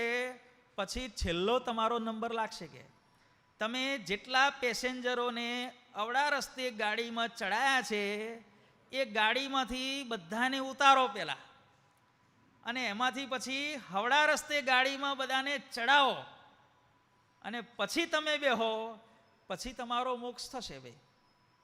કારણ કે તમે નિરાકારવાદી છો. નિરાકારવાદીઓની સમજણ સામાન્ય રીતે આપણે જોઈએ તો મહારાજે સમગ્ર વિશ્વની અંદર જે સમગ્ર શ્રેષ્ઠ જો જ્ઞાન આપ્યું હોય ને, આપણા ઉપાસ્ય ઇષ્ટદેવ સ્વામિનારાયણ ભગવાને આપ્યું છે ભાઈ. કેમ કે પૂછવામાં આવે આપણને સ્વામિનારાયણ સંપ્રદાયનું મૂળ જ્ઞાન કયું? કોઈ આપણને પૂછે તમારા જ્ઞાનનો પાયો શું? તમે સ્વામિનારાયણ સંપ્રદાયમાં બધી જ્ઞાનની વાતો કરો છો, એ જ્ઞાનનું મૂળ શું? તો જ્ઞાનનું મૂળ છે જીવ, માયા, ઈશ્વર, બ્રહ્મ અને પરબ્રહ્મ. આ 5 વસ્તુ અનાદિ છે. આ આપણા સંપ્રદાયનું આ જ્ઞાનનું મૂળ છે ભાઈ. જીવ, માયા, ઈશ્વર, બ્રહ્મ અને પરબ્રહ્મ 5 ભેદ અનાદિ છે. દુનિયામાં માત્ર 5 જ વસ્તુનું અસ્તિત્વ છે ભાઈ. 5 ઉપર છઠ્ઠી કોઈ જ વસ્તુ આ દુનિયામાં નથી. 5 વસ્તુઓમાં સૌથી પહેલા ભગવાન, બીજી વસ્તુ થઈ બ્રહ્મ. બ્રહ્મ અર્થાત મહારાજની મૂર્તિમાંથી નીકળતું જે તેજ, પ્રકાશ, એને કહેવામાં આવે છે બ્રહ્મ. ત્યાર પછી ઈશ્વર, માયામાંથી છૂટેલા. ઈશ્વરની વ્યાખ્યા શું છે? માયામાંથી છૂટેલા. પણ સ્વામિનારાયણ ભગવાનના ધામમાં ન પહોંચ્યા હોય એવા મુક્તાત્માઓ, માયામાંથી છૂટેલા પણ મહારાજને ન પામી શકેલા એવા જે મુક્તાત્માઓ, જીવાત્માઓ છે, એને ઈશ્વર કેટેગરીમાં મૂકવામાં આવેલા છે. ઈશ્વરમાં શું આવે ભાઈ? મૂળ પુરુષ, વાસુદેવ બ્રહ્મ અને મૂળ અક્ષર. આ 3 વસ્તુ શેમાં આવે ભાઈ? આ ઈશ્વર કેટેગરીમાં આવે. પછી માયા અને જીવ, દરેકના શરીરમાં રહેલો જીવ, અને આના સિવાયનું, આ 4 સિવાયનું જે કંઈ પણ છે એ બધું શેમાં આવે ભાઈ? માયાની કેટેગરીમાં આવે. દુનિયામાં માત્ર આ 5 વસ્તુનું અસ્તિત્વ છે: મહારાજ, મહારાજની મૂર્તિનું તેજ, બ્રહ્મ, ઈશ્વર, માયા અને જીવ. 5 વસ્તુનું અસ્તિત્વ છે. 5 ઉપર છઠ્ઠી કોઈ વસ્તુ નથી દુનિયાની અંદર. આ 5 ભેદને અનાદિ કહેવામાં આવેલા છે. શ્રીજી મહારાજ પોતાના અક્ષરધામમાં સ્વામિનારાયણ ગાદી ઉપર વિરાજમાન છે, અને એમની મૂર્તિમાંથી જે તેજ છૂટે છે એ તેજ વિશ્વના કણે કણમાં વ્યાપીને રહ્યું છે. શ્રીજી મહારાજ પોતાના તેજ દ્વારે સમગ્ર સૃષ્ટિનું સંચાલન કરે છે. કેટલું અદ્ભુત સંચાલન કરે છે મહારાજ! કેટલી સુંદર મજાની વ્યવસ્થા કરી છે. હાકરનો કે ખાંડનો દાણો નીચે પડી ગયો હોય અને આપણે ભૂલી ગયા હોઈએ તો એનું ટેન્શન નહીં લેવાનું ભાઈ. કીડીઓ તૈયાર જ હોય. જુએ 2-3 દાડા સુધી પડ્યો રહે, કોઈ રણી ધણી નથી, તરત જ કીડીઓ તાણીને એને લઈ જાય. ખાવાની વસ્તુ પડી હોય, કાં આપણે ખાઈએ કાં બીજાને ખવડાવીએ, પછી શું થાય? ધારો કે ખાવાની વસ્તુ આપણે કંઈક બનાવી, આપણે ખાધી નહીં, બીજાને ખવડાવી નહીં, તો શું પડે અંદર? ભગવાન પછી ઈયળોને ચાન્સ આપે કે ભાઈ બનાવનારે ખાધું નથી, કોઈને ખવડાવ્યું નથી, અને 5-7 દાડાથી પડ્યું છે, એટલે ભગવાન ઈયળોને આજ્ઞા કરે કે ભાઈ ઈયળો ઉપડો, હવે ખાઈ જાઓ. આવે છે ને ભાઈ? અનાજ આપણે ખાઈએ નહીં, ખવડાવીએ નહીં, ઘણા દાડા સુધી પડ્યું રહે, એટલે ભગવાન ધનેરાને આજ્ઞા કરે, હવે ધનેરાઓ હવે તમે જાઓ કે તમારો ટાઈમ થઈ ગયો. શું? ધનેરા પડી જાય ભાઈ. કંઈક તો વ્યવસ્થા કરી છે ને ભગવાને. જુઓ, દુનિયામાં બધે જ વ્યવસ્થા કરી છે. ભગવાને સૌથી પહેલો ચાન્સ માણસને આપ્યો, ભાઈ તું ખાજે અને બીજાને ખવડાવજે. જો તું ખાઈશ નહીં અને ખવડાવીશ નહીં તો પછી આ ધનેડા છે, જીવાતો છે, ઈયળો છે, આ તૈયાર જ છે. તૈયાર જ છે ને ડાયાભાઈ? તૈયાર જ છે. બસ પરમાત્માનો ઓર્ડર છૂટ્યો પછી એને આપણે રોકી શકતા નથી. જવા દો કચરામાં ભાઈ. જુઓ, ભગવાન સમગ્ર સૃષ્ટિનું સંચાલન, ટાઈમે વરસાદ પડી જાય, શિયાળા, ઉનાળા, ચોમાસાના પાકો બધા તૈયાર થઈ જાય. તમે આ સિવિલ એન્જિનિયર ભણ્યા છો બરોબર? તો આપણે પ્રશ્ન પૂછીએ, વિશ્વનો સૌથી શ્રેષ્ઠ પિલ્લર કયો? બોલો, ખ્યાલ છે? તમે સિવિલ એન્જિનિયરનું કામ કરો, કેટલી બિલ્ડિંગો ચણી નાખી. વિશ્વનો સૌથી શ્રેષ્ઠ પિલ્લર કયો? આપણો પગ. માનવને આપવામાં આવેલો પગ વિશ્વનો સૌથી શ્રેષ્ઠ પિલ્લર છે. વિચાર કરો, પગના તળિયાની સાઈઝ કેટલી? તળિયું તો આખું અડતું નથી ને, અડધું જ અડે છે. એ તળિયા ઉપર આખું બિલ્ડિંગ એ હાઈટ પ્રમાણે બનાવી શકાય? તળિયા જેટલો જ પાયો, અને બિલ્ડિંગ પાછું દોડે. કૂદે, નાચે, આમ થાય, આમ થાય, આમ થાય, આમ થાય, છતાંય બિલ્ડિંગ હેઠું પડતું નથી. વિશ્વનો સર્વશ્રેષ્ઠ પિલ્લર માનવનો પગ કહેવામાં આવેલો છે. માનવના પગ જેવો વિશ્વમાં કોઈ શ્રેષ્ઠ પિલ્લર નથી. વિશ્વનો શક્તિશાળીમાં શક્તિશાળી પંપ કયો? માણસને આપવામાં આવેલું હૃદય. તમે ગમે તેવું જનરેટર કે મોટર ચાલુ કરો, હળંગ હોવર અવધિ ચાલુ રે ભાઈ, ચાંપ પાડો, એ અઠવાડિયું દાડા રહે ને ભાઈ, ઠુક ઠુક ઠુક ઠુક કંઈ બધું બંધ થઈ જાય પછી ભાઈ, થાકી જાય. પંપ આપ્યો છે આપણને. વિશ્વનો સર્વશ્રેષ્ઠ પંપ માનવનું હૃદય કહેવામાં આવેલું છે ભાઈ. થાકે છે બિલકુલ? 100 સવા 100 વર્ષ સુધી ધક ધક ધક ધક ધક ધક ચાલુ જ રહે છે ભાઈ. જુઓ, આવા પરમાત્મા સમગ્ર સૃષ્ટિનું સંચાલન શેના દ્વારે કરે છે ભાઈ? પોતાના તેજ દ્વારે કાર્ય કરે છે. જેમ સરકાર દિલ્હીમાં બેઠી છે, પણ એનો ઓર્ડર આખા ભારત દેશની અંદર ચાલે છે. એમ મહારાજ ધામમાં અને મંદિરમાં બેઠા છે, પણ એના મૂર્તિમાંથી નીકળતું તે તેજ છે, એ તેજ કણે કણમાં વ્યાપી રહ્યું છે, અણુ અણુ પ્રત્યે વ્યાપી રહ્યું છે. અને એના દ્વારા ભગવાનને બધી ખબર પડે કે વિશ્વમાં કયા ઠેકાણે કોણ કઈ જગ્યાએ શું કરી રહ્યો છે. એ મહારાજને તેજ દ્વારા તરત ખબર પડી જાય. એટલા માટે મહારાજને અંતર્યામી કહેવામાં આવેલા છે.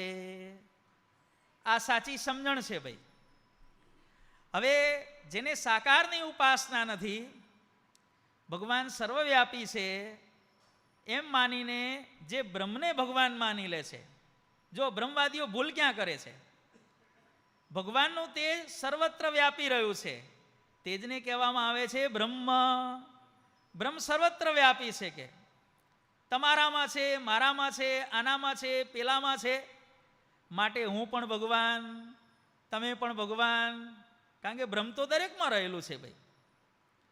સર્વમ ખલ્વિદમ બ્રહ્મ, શ્રુતિનો પ્રયોગ કરે ભાઈ. આ બધું જે છે એ બધું બ્રહ્મ છે, પણ વાસ્તવની અંદર શું છે ભાઈ? બ્રહ્મ સર્વત્ર વ્યાપક છે, પણ એણે કરીને દરેક વસ્તુ બ્રહ્મ થઈ જતી નથી. જો દરેક બ્રહ્મ હોય, દરેક વસ્તુ બ્રહ્મ હોય, દરેક વ્યક્તિ ભગવાન હોય, તો બે બ્રહ્મ ઝઘડે છે શા માટે? બે ભગવાનમાં કોઈ ડખો થાય ભાઈ?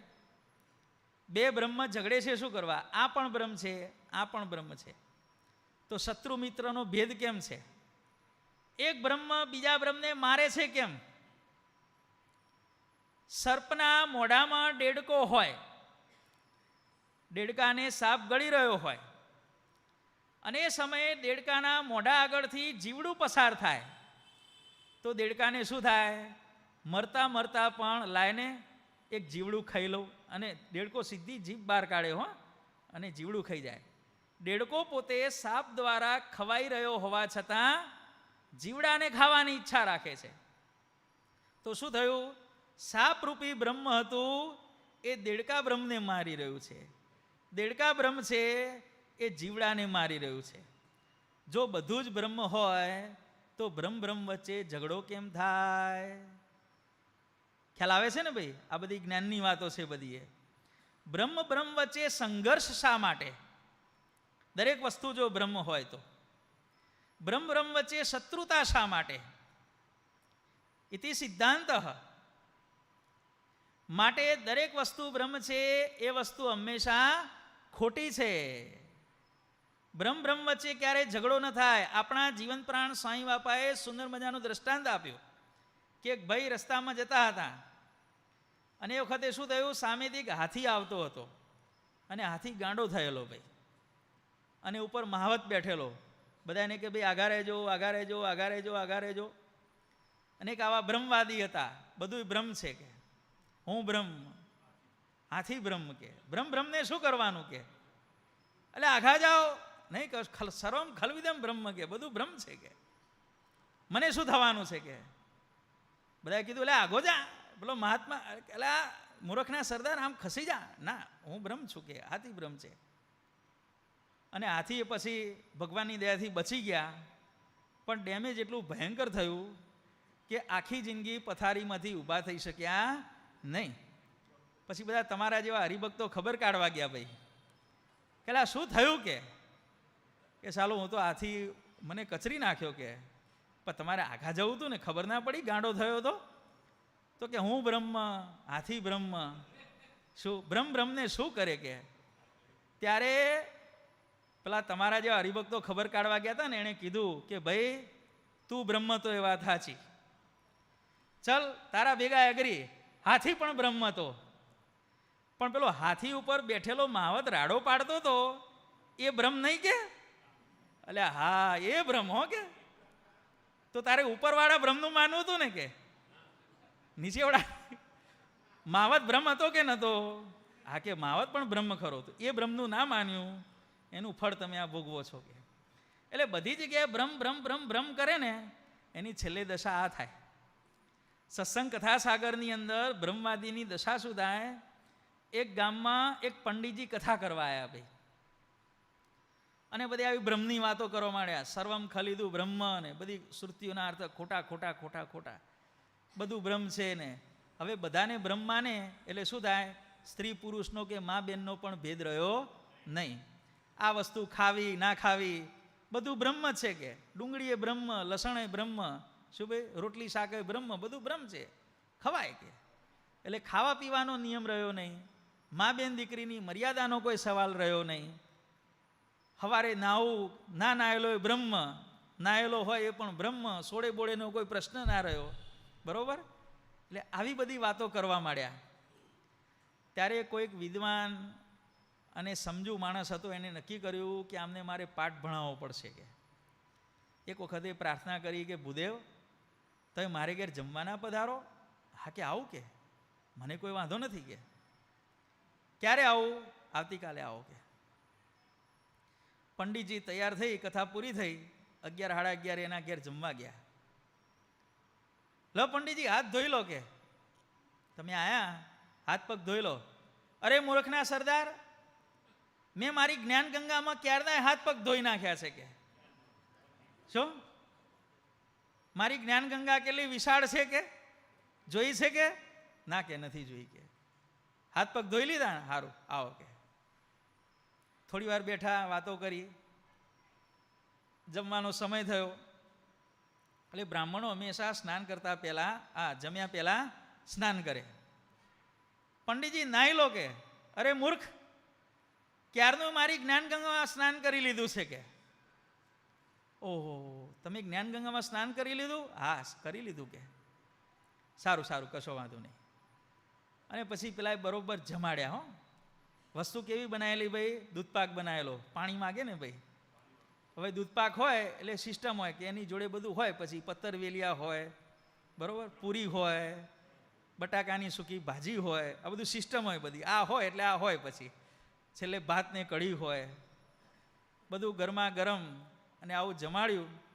અને પછી કે પંડિતજી તમે થોડો આરામ કરો કે.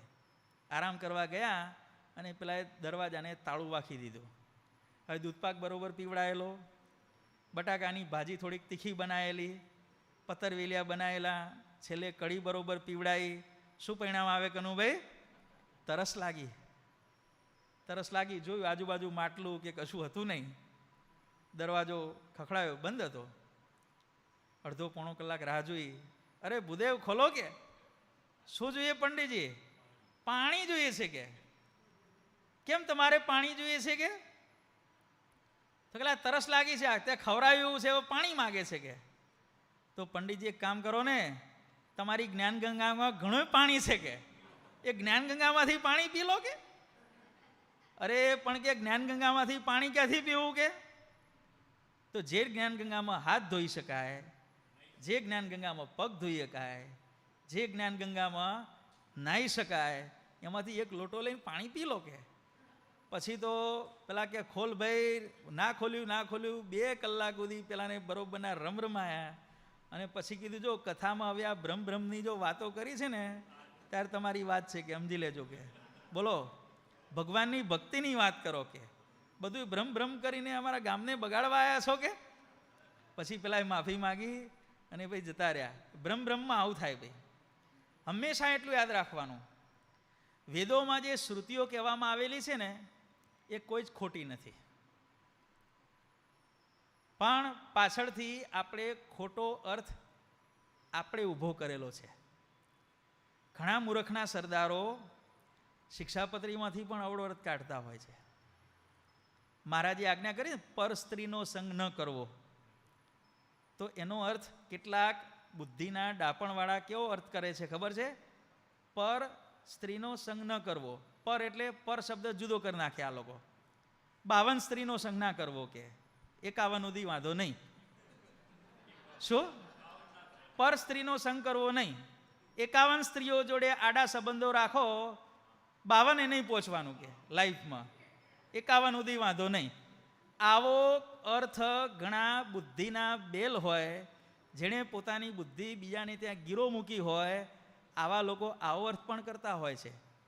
પર સ્ત્રીનો સંગ ન કરવો એટલે 52 સ્ત્રીઓનો સંગ નહીં કરવાનો. બોલો, આને વિચારો, આને પાપ કેટલું લાગશે? હે, કેટલું ભયંકર પાપ લાગશે. સતાનંદ સ્વામીએ શિક્ષાપત્રીની જે ટીકા કરી છે, એ ટીકામાં એમણે પર સ્ત્રીના સંગનું અને પર પુરુષના સંગનું બહુ જ ભયંકર પ્રાયશ્ચિત એનો દંડ બહુ ભયંકર લખેલો છે. કોઈ પણ પુરુષ પોતાની પત્ની સિવાય બીજી સ્ત્રીનો જો સંગ કરે, અથવા તો સ્ત્રી હોય એ પતિ સિવાય બીજા કોઈ પણ પુરુષનો સંગ કરે, તો એને 3.5 કરોડ રૂવાડા હોય ને શરીરની અંદર, એક રૂવાડા દીઠ 1000 વર્ષ એને નરકની યાતના ભોગવવી પડે છે. બોલો કેટલું થાય ભાઈ? 3.5 કરોડ અને એને 1000 વડે ગુણો ભાઈ. હે, 3.5 અને ગુણ્યા 1000, 3.5 કરોડ વર્ષ એને નરકમાં યમના હાથનો માર ખાવો પડે, પછી એનો માનવદેહ આવે, ભગવાન મળે, ભગવાન ભજે તો એની મુક્તિ થાય. પર સ્ત્રીના સંગનું આટલું ભયંકર દંડ વિધાન સતાનંદ સ્વામીએ શિક્ષાપત્રી એની ટીકામાં કરેલું છે ભાઈ. હવે જે વ્યક્તિઓ આવો અર્થ કરતા હોય, પર સ્ત્રીનો સંગ ન કરવો, તો કે 52 સ્ત્રીનો સંગ નહીં કરવાનો, કે પર પુરુષનો સંગ નહીં કરવાનો, 52 પુરુષોનો સંગ નહીં કરવાનો, કે 51 સુધી મહારાજે છુટ્ટી આપેલી છે. બોલો, તો આનું પરિણામ શું આવે ભાઈ? શ્રુતિઓ કોઈ જ ખોટી નથી. સર્વમ ખલ્વિદમ બ્રહ્મ, આ શ્રુતિનો સાચો અર્થ શું છે? કયા અર્થમાં એ શ્રુતિ લેવાની છે? તો એનું સુંદર મજાનું વિવેચન કરવામાં આવેલું છે. સર્વમ ખલ્વિદમ બ્રહ્મ, આ જે તને દેખાઈ રહ્યું છે નજરે કરીને, એ બધું એ બ્રહ્મ છે. આ શ્રુતિનો અર્થ છે. હવે આને કઈ રીતે ગ્રહણ કરવાની છે? તને તારી નજર દ્વારા જે કંઈ દેખવામાં આવે છે એ બધું એ બ્રહ્મ છે. અર્થાત દરેકની અંદર ભગવાન રહેલા છે એમ માની અને કોઈનો તું દ્રોહ ના કરીશ, કોઈને તું હેરાન ના કરીશ. આપણે ધારો કે કોઈની ઉપર ગુસ્સે થઈએ અને એને આપણને કંઈક કર્યું હોય, લાફો મારવાનું મન થાય, પણ એ વખતે આપણા મગજમાં હોય સર્વમ ખલ્વિદમ બ્રહ્મ, હું જેને મારવાનો વિચાર કરું છું એની અંદર ભગવાન રહેલા છે, તો એને મારવાની ઈચ્છા થાય ભાઈ. કોઈ પણ વસ્તુની આપણે ચોરી કરવાની ઈચ્છા થાય, તો જે વસ્તુ ચોરવાની ઈચ્છા હું રાખું છું એ વસ્તુમાં પણ ભગવાન વ્યાપીને રહેલા છે. મારાથી ચોરી કેમ થાય? કોઈ પર સ્ત્રી ઉપર આપણી ધારો કે નજર બગડી અને એ વખતે યાદ હોય કે હું જે સ્ત્રી ઉપર નજર બગાડું છું એ સ્ત્રીમાં પણ ભગવાન રહેલા છે, તો ભગવાન જાણી જશે. ભગવાન તો જીવજી પ્રત્યે રહેલા છે ને. સર્વમ ખલ્વિદમ બ્રહ્મ. કોઈ આપણને મારવા આવતો હોય, મને જે મારવા આવે છે એનામાં પણ ભગવાન રહેલા છે. ભલે તું મને માર ભાઈ, પ્રેમથી માણસ સહન કરી લે. ખ્યાલ આવે છે ને ભાઈ? કોઈ આપણને મારવા આવતો હોય એનામાં પણ ભગવાન રહેલા છે એમ માનીને સહન કરવાનું. કોઈ આપણું અપમાન કરે, ગાળો બોલે, તો તો આપણને ગાળ દેનારની અંદર પણ ભગવાન રહેલા છે એમ માનીને સહન કરવાનું. બોલો, વ્યક્તિનો સ્વભાવ કેટલો સુંદર થાય. સર્વમ ખલવિદમ બ્રહ્મ, તને જે કંઈ દેખાય છે એ બધું બ્રહ્મ છે. હવે આવું થાય તો એ કોઈ દિવસે હિંસા કરે ભાઈ? ઘણા બ્રહ્મવાદી ઋષિઓ આપણા ભારત દેશની અંદર એવા થઈ ગયા કે અંત અવસ્થા આવે ને ત્યારે હંમેશા મંદવાડ તો આવવાનો, મંદવાડ આવે અને ઘણીવાર શરીરમાં ઘા પડે ભાઈ, ગુમડું થાય, અને ગુમડાની અંદર પેલા કીડા ખદબદતા હોય. હવે કીડા ખદબદતા હોય તો અમુક કીડા કૂદી કૂદીને બહાર પડે, ત્યારે ઋષિમુનિ શું કે, અલ્યા ભાઈ કીડા, અલ્યા મૂર્ખના સરદાર, તું બહાર જઈશ તો ભૂખે મરી જઈશ ભાઈ, હા, દાણા પાણા થશે કે વગર કામના, વગર ચાતુર્માસના, કે ભૂખે મરી જઈશ, એના કરતાં ભાઈ ઊભો રહે. કે પેલો કીડો કૂદીને બહાર પડ્યો હોય એને વળી પાછો પોતાના ગુમડાને, બેટા જેટલી ભૂખ લાગી હોય એટલું ખાઈ લે, કે આ શરીર એ તારો ખોરાક છે. બોલો કેટલી ઊંચી સમજણ હશે. તને તૃપ્ત કરીશ તો મારા ઉપર ભગવાન રાજી થશે. આવા ઋષિમુનિઓ કેમ કે એમણે આ શ્રુતિને પોતાના જીવમાં ઉતારી હતી. તને જે કંઈ દેખાય છે એ બ્રહ્મ છે. કોઈ મારે તો એ બ્રહ્મ, જો કોઈ રીતે કીડો પડે એ પણ બ્રહ્મ. બોલો, મિત્ર શત્રુ જેવું કંઈ રહે ભાઈ? આખી દુનિયાને મિત્ર બનાવવી હોય તો એના માટેની સારામાં સારી શ્રુતિ કઈ છે? સર્વમ ખલવિદમ બ્રહ્મ. અખંડાનંદ સ્વામીને વાઘ મળ્યા તો પણ ડર્યા નહીં. કેમ ન ડર્યા ભાઈ? એને વાઘ દેખાણા જ નથી. શું દેખાણું ભાઈ? વાઘની અંદર ભગવાન દેખાણા ભાઈ. સાપ કરડવા આવતો હોય તો જે સાચો બ્રહ્મજ્ઞાની હોય એને સાપ ન દેખાય. સાપની અંદર પણ ભગવાન રહેલા છે ને, તો ભગવાન મને દર્શન દેવા માટે આવે છે એમ માનીને પગે લાગે. બોલો, ક્યાંય પણ મૃત્યુનો ભય રહ્યો ભાઈ? સર્વમ ખલવિદમ બ્રહ્મ શ્રુતિને જીવમાં ઉતારવાથી વ્યક્તિ નિર્ભય થઈ જાય, એનો કોઈ શત્રુ ન રહે. આવી ઊંચી પ્રકારની શ્રુતિ, કોઈના ઉપર વેરની ભાવના ન રહે, ભ્રાતૃભાવના ખીલે એવી ઉદાર શ્રુતિ છે. પણ માણસોએ શું કર્યું? સર્વમ ખલવિદમ બ્રહ્મ, બધુંય બ્રહ્મ, તો એના ભેગો હું પણ બ્રહ્મ, હું શું લે બાકી રહી જાઉં? ઓરિજિનલી આમાં વ્યક્તિને પોતાને બાકાત રાખવામાં આવેલી છે. પણ બ્રહ્મજ્ઞાનીઓ શું કર્યું? બધુંય બ્રહ્મ છે તો હું શું લે બાકી રહી જાઉં ભાઈ? હું એ બ્રહ્મ. કે પછી કયા બ્રહ્મનું પાલન પોષણ કરવાનું થાય? હામીના બ્રહ્મનું નહીં, આ બ્રહ્મનું પાલન પોષણ કરવાનું થાય. અને આખી ઊંચી શ્રુતિ જે બનાવવામાં આવી હતી, અર્થનો આખો અનર્થ કરી નાખ્યો ભાઈ. જુઓ, આવું થયું ભાઈ. બીજી શ્રુતિ છે ઘટવત્સર્ગાદિ વિનશ્યતિ. જે કંઈ આ સૃષ્ટિમાં જોવા મળે છે એનો છેલ્લે નાશ થાય છે. કોઈ પણ નાશવંત વસ્તુનું દ્રષ્ટાંત આપવું હોય ને શાસ્ત્રની અંદર, તો એને ઉપમા આપવામાં આવે છે ઘડાની. ઘડો ગમે તેટલો સારો હોય પણ છેલ્લે એની ગતિ શું થવાની? ફૂટવાનો ભાઈ. 10 વર્ષ, 15 વર્ષ, 20 વર્ષ માટલા ચાલે. ઘણા માણસો 25 વર્ષ જૂનું માટલું. હે, પેલી પરણીને વહુ આવે ને ત્યારે સાસુ કે, વહુ હું પરણીને આવી ને ત્યારે આ માટલું લાવીશું, કે માટલા ફોડવાના નહીં. એટલે ઇનડાયરેક્ટલી એવું કે મેં માટલાને આવી રીતે હાચવેલા છે, કે તો હવે તમે માટલાને આ રીતે હાચવજો, કે હું પરણીને આવી ત્યારે માટલું લાવી હતી. કે પણ છેલ્લે પરિણામ શું આવે ભાઈ? છેલ્લે માટલું ફૂટવાનું જ છે. શાસ્ત્રમાં નાશવંત વસ્તુનું દ્રષ્ટાંત આપ્યું હોય ને, સારામાં સારું ઘટવત સર્ગ આદિ વિનશ્યતિ. જે કંઈ દેખાય છે એ બધું એ છેલ્લે નાશ પામે છે. જે કંઈ દેખાય છે, શું દેખાય છે? તો આપણું મકાન દેખાય છે, ગાડી દેખાય છે, આપણું શરીર છે, આપણા સગા સંબંધીઓ છે, મકાનો છે, બધું એ છેલ્લે નાશ પામવાનું છે. આ શ્રુતિ જીવમાં ઉતરી હોય તો વિશ્વના કોઈ પણ પદાર્થની અંદર મોહ કે બંધન ના થાય. કેમ? છેલ્લે નાશ પામવાનું છે. આટલી સુંદર મજાની શ્રુતિઓ પણ સગવડિયા વિદ્વાનોએ શું કર્યું? સર્વમ ખલવિદમ બ્રહ્મ, આ બધું બ્રહ્મ છે, બધાય ભગવાન છે, એનો અર્થ આવો કર્યો. અને ઘટવત્સર્ગાદિ વિનશ્યતિ, એ શ્રુતિનો અર્થ શું કર્યો ભાઈ? કે બધુંય નાશવંત છે. હવે બધાને નાશવંત કરવા ગયા, એમાં ભગવાન અને સત્પુરુષો જીવના કલ્યાણ માટે પ્રગટ થયા હોય એને પણ નાશવંત માની લીધા ભાઈ. એટલે આમાં આ બાકાત રાખવાનું, આમાં આ બાકાત રાખવાનું ભાઈ. આ પ્રમાણે બંને શ્રુતિઓ જે કહેવામાં આવેલી છે એનો સાચો અર્થ શું? તો સર્વમ ખલવિદમ બ્રહ્મ. જે આપણને ભગવાનની મૂર્તિઓ દેખાય છે એ બધી મૂર્તિઓ કેવી છે? સાક્ષાત ભગવાન પોતે છે. સર્વમ ખલવિદમ બ્રહ્મ. અને એના સિવાયનું જે કંઈ છે એ બધું એ છેલ્લે નાશવંત છે. આ પ્રમાણે શ્રુતિનો અર્થ છે. પણ બ્રહ્મવાદીઓ શું કરે? બધાય ભગવાન, બધાય ભગવાન. હવે બધા ભગવાન થાય, ઝાઝા ભગવાન થાય, વ્યવસ્થા કોઈ જાતની ન રહે. આવી મહારાજ કહે છે કે બ્રહ્મવાદીની સમજણ એ મહારાજે એને ખોટી કરી નાખી.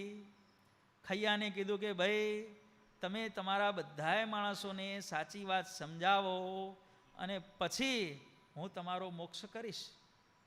ખૈયો કે ભલે મહારાજ. પછી એણે શિષ્યોને વાત કરી કે હે શિષ્યો, હવે શું કરીશું કે? ત્યારે એમાંથી કેટલાક દૈવી હતા એ દૈવી માની ગયા, અને આસુરી મતીવાળા હતા એ ન માન્યા. કે લે આ મેરુ ડગે પણ ખૈયો ન ડગે. ડગ્યો કે સ્વામિનારાયણ તો આવે ને એટલે ભલભલા ડગી જાય કે. ખૈયો આશ્રિત થયો. હંમેશા ક્યારે પણ કોઈને ખોટા કામમાં સાથ ના આપવો ભાઈ. આ રામાયણ મહાભારત તમે જોયું છે ને ભાઈ, એમાં દરેકમાં સામ્યતા શું છે ખબર છે? ખોટો માણસ સૌથી છેલ્લે મરે, પણ એના સાથ આપનારા હોય ને એનો ભૂકો પહેલો નીકળે. જો રામાયણ જુઓ ભાઈ, રાવણ છેલ્લે મર્યો, પણ પેલો મારીચતો ને પ્રહસ્ત ને કુંભ ને નિકુંભ ને મેઘનાદ ને મકરાક્ષ ને કુંભકર્ણ ને આ બધા પહેલા મર્યા. પછી કૃષ્ણની લીલા જુઓ ભાઈ, કંસ સૌથી છેલ્લો મર્યો, પેલો અઘાસુર ને બકાસુર ને ભાંજગડાસુર ને ડખાસુર ને આ બધા પહેલા મર્યા ભાઈ. કંસ છેલ્લે મર્યો ભાઈ. મહાભારતમાં શું થયું? દુર્યોધન સૌથી છેલ્લો મર્યો, એને સાથ આપનારા હતા એ પહેલા પત્યા. એટલે ખોટું કામ કરનારો માણસ હોય ને એનું મૃત્યુ હંમેશા છેલ્લે થાય. આ તમે બધી મૂવીઓ જુઓ છો હિન્દી ને ઇંગ્લિશમાં, પેલા વિલનના સાથીઓ મરી જાય અને વિલન હોય એનું મૃત્યુ ક્યારે થાય? એ સૌથી છેલ્લું થાય. એટલે ખોટા માણસનું મૃત્યુ સૌથી પહેલું થાય, છેલ્લું થાય. એને સાથ આપનારા હોય ને એ પહેલા પતી જાય. ક્યારે પણ કોઈ ખોટા માણસને સાથ આપવો નહીં. આસુરી મતીવાળા હતા એ બધા જતા રહ્યા, અને ખૈયો ખત્રી ભગવાનનો આશ્રિત્ય થયો. જો આ સાચી સમજણ છે. બ્રહ્મ શબ્દનો અર્થ વાસ્તવની અંદર સૌથી મોટું. બ્રહ્મ એટલે શું ભાઈ? સૌથી મોટું. પણ પછી શું થયું કે બ્રહ્મ શબ્દ દરેક માટે વપરાવા માંડ્યો, એટલે ભગવાન માટે નવો શબ્દ ઉત્પન્ન કરવામાં આવ્યો. કયો? પરબ્રહ્મ. બ્રહ્મથી પણ પર, પરબ્રહ્મ. શ્રી સ્વામિનારાયણ ભગવાન આપણા ઉપાસ્ય ઈષ્ટદેવ. ટૂંકમાં યાદ કેટલું રાખવાનું કે વિશ્વની અંદર 5 વસ્તુનું અસ્તિત્વ છે: જીવ, માયા, ઈશ્વર, બ્રહ્મ અને પરબ્રહ્મ. ત્યારે કોઈકને એમ સંશય થાય કે ભાઈ મહારાજે તો શિક્ષાપત્રીની અંદર 3 વસ્તુ કીધી છે, રામાનુજાચાર્યનો જે મત છે એ અમને માન્ય છે, એમાં મહારાજે કેટલી વસ્તુ કીધેલી છે? જીવ, ઈશ્વર અને માયા. બ્રહ્મ અને પરબ્રહ્મનો ઉલ્લેખ કેમ નથી કર્યો? પ્રશ્ન થાય ને ભાઈ. તો એનો ઉત્તર પણ આપણા નંદ પદવીના સદગુરુએ સમજાવેલો છે કે ભાઈ શ્રીજી મહારાજે જીવ, ઈશ્વર અને માયા 3 જે શબ્દો કીધા એમાં આ 5 વસ્તુ આવી જાય છે. કઈ રીતે આવે છે? તો જીવ, માયા અને ઈશ્વર. એમાં ઈશ્વર એટલે સ્વામિનારાયણ ભગવાન પોતે. તેજ શેમાંથી નીકળે છે? મહારાજની મૂર્તિમાંથી. એટલે તેજ છે એ મહારાજની મૂર્તિની અંદર આવી ગયું. તેજ અને મહારાજની મૂર્તિ જુદી વસ્તુઓ નથી. એટલે ઈશ્વર શબ્દની અંદર બ્રહ્મ અને પરબ્રહ્મ બંનેનો સમાવેશ થઈ ગયો. માયાની અંદર માયાનો સમાવેશ થયો અને જીવની અંદર જીવ તેમજ માયામાંથી છૂટેલા અને ભગવાનના ધામને ન પામી શકેલા જીવાત્માઓ, મૂળ પુરુષ, વાસુદેવ બ્રહ્મ અને મૂળ અક્ષર, આ ત્રણેયનો સમાવેશ એ જીવમાં થાય. કારણ કે ભગવાનના ધામમાં જ્યાં સુધી ન પહોંચે ત્યાં સુધી એને મુક્ત કહેવાય નહીં. એટલે ત્રણેયનો સમાવેશ શેમાં થાય છે? જીવની અંદર. મહારાજે શિક્ષાપત્રીમાં જે 3 વસ્તુ કીધી અને મહારાજે વતનાવૃતની અંદર જે 5 વસ્તુ કીધી એમાં ફેર છે નહીં. જીવ, ઈશ્વર ને માયા, જીવ, માયા, ઈશ્વર, બ્રહ્મ અને પરબ્રહ્મ, એ ત્રણેયમાં અને 5માં કોઈ જ ફેર નથી. 5 તત્વની અંદર સામ્યતાઓ રહેલી છે ભાઈ. દરેક ભેદ અનાદિ છે. જો કોઈનો જન્મ નથી, જીવાત્માનો જન્મ ક્યારે થયો? જીવાત્માની જન્મ તારીખ કઈ? જન્મ તારીખો શરીરની હોય છે, મૃત્યુની તારીખો શરીરની હોય છે. જીવાત્માની જન્મ તારીખ કઈ? તો અનાદિકાળથી જીવાત્માનું અસ્તિત્વ છે. માયાની જન્મ તારીખ કઈ? માયા પણ અનાદિકાળથી અસ્તિત્વમાં છે. ઈશ્વર પણ અનાદિકાળથી અસ્તિત્વમાં છે. બ્રહ્મ પણ અનાદિકાળથી અસ્તિત્વમાં છે. અને સ્વામિનારાયણ ભગવાનનું અસ્તિત્વ પણ અનાદિકાળથી છે. 5 વસ્તુઓ અનાદિ છે. 5 વસ્તુ અનાદિ છે. તેમ છતાં પણ જીવ કરતાં માયાનું સામર્થ્ય વધારે છે. જીવ કરતાં માયાની શક્તિ વધારે છે. માયા કરતાં ઈશ્વરની શક્તિ વધારે છે. ઈશ્વર કરતાં બ્રહ્મની શક્તિ વધારે છે. અને બ્રહ્મ કરતાં આપણા ઉપાસ્ય ઈષ્ટદેવ સ્વામિનારાયણ ભગવાનની જે શક્તિ છે એ એનાથી પણ સૌથી વધારે છે. આટલી પ્રચંડ દરેકની શક્તિઓ છે ભાઈ.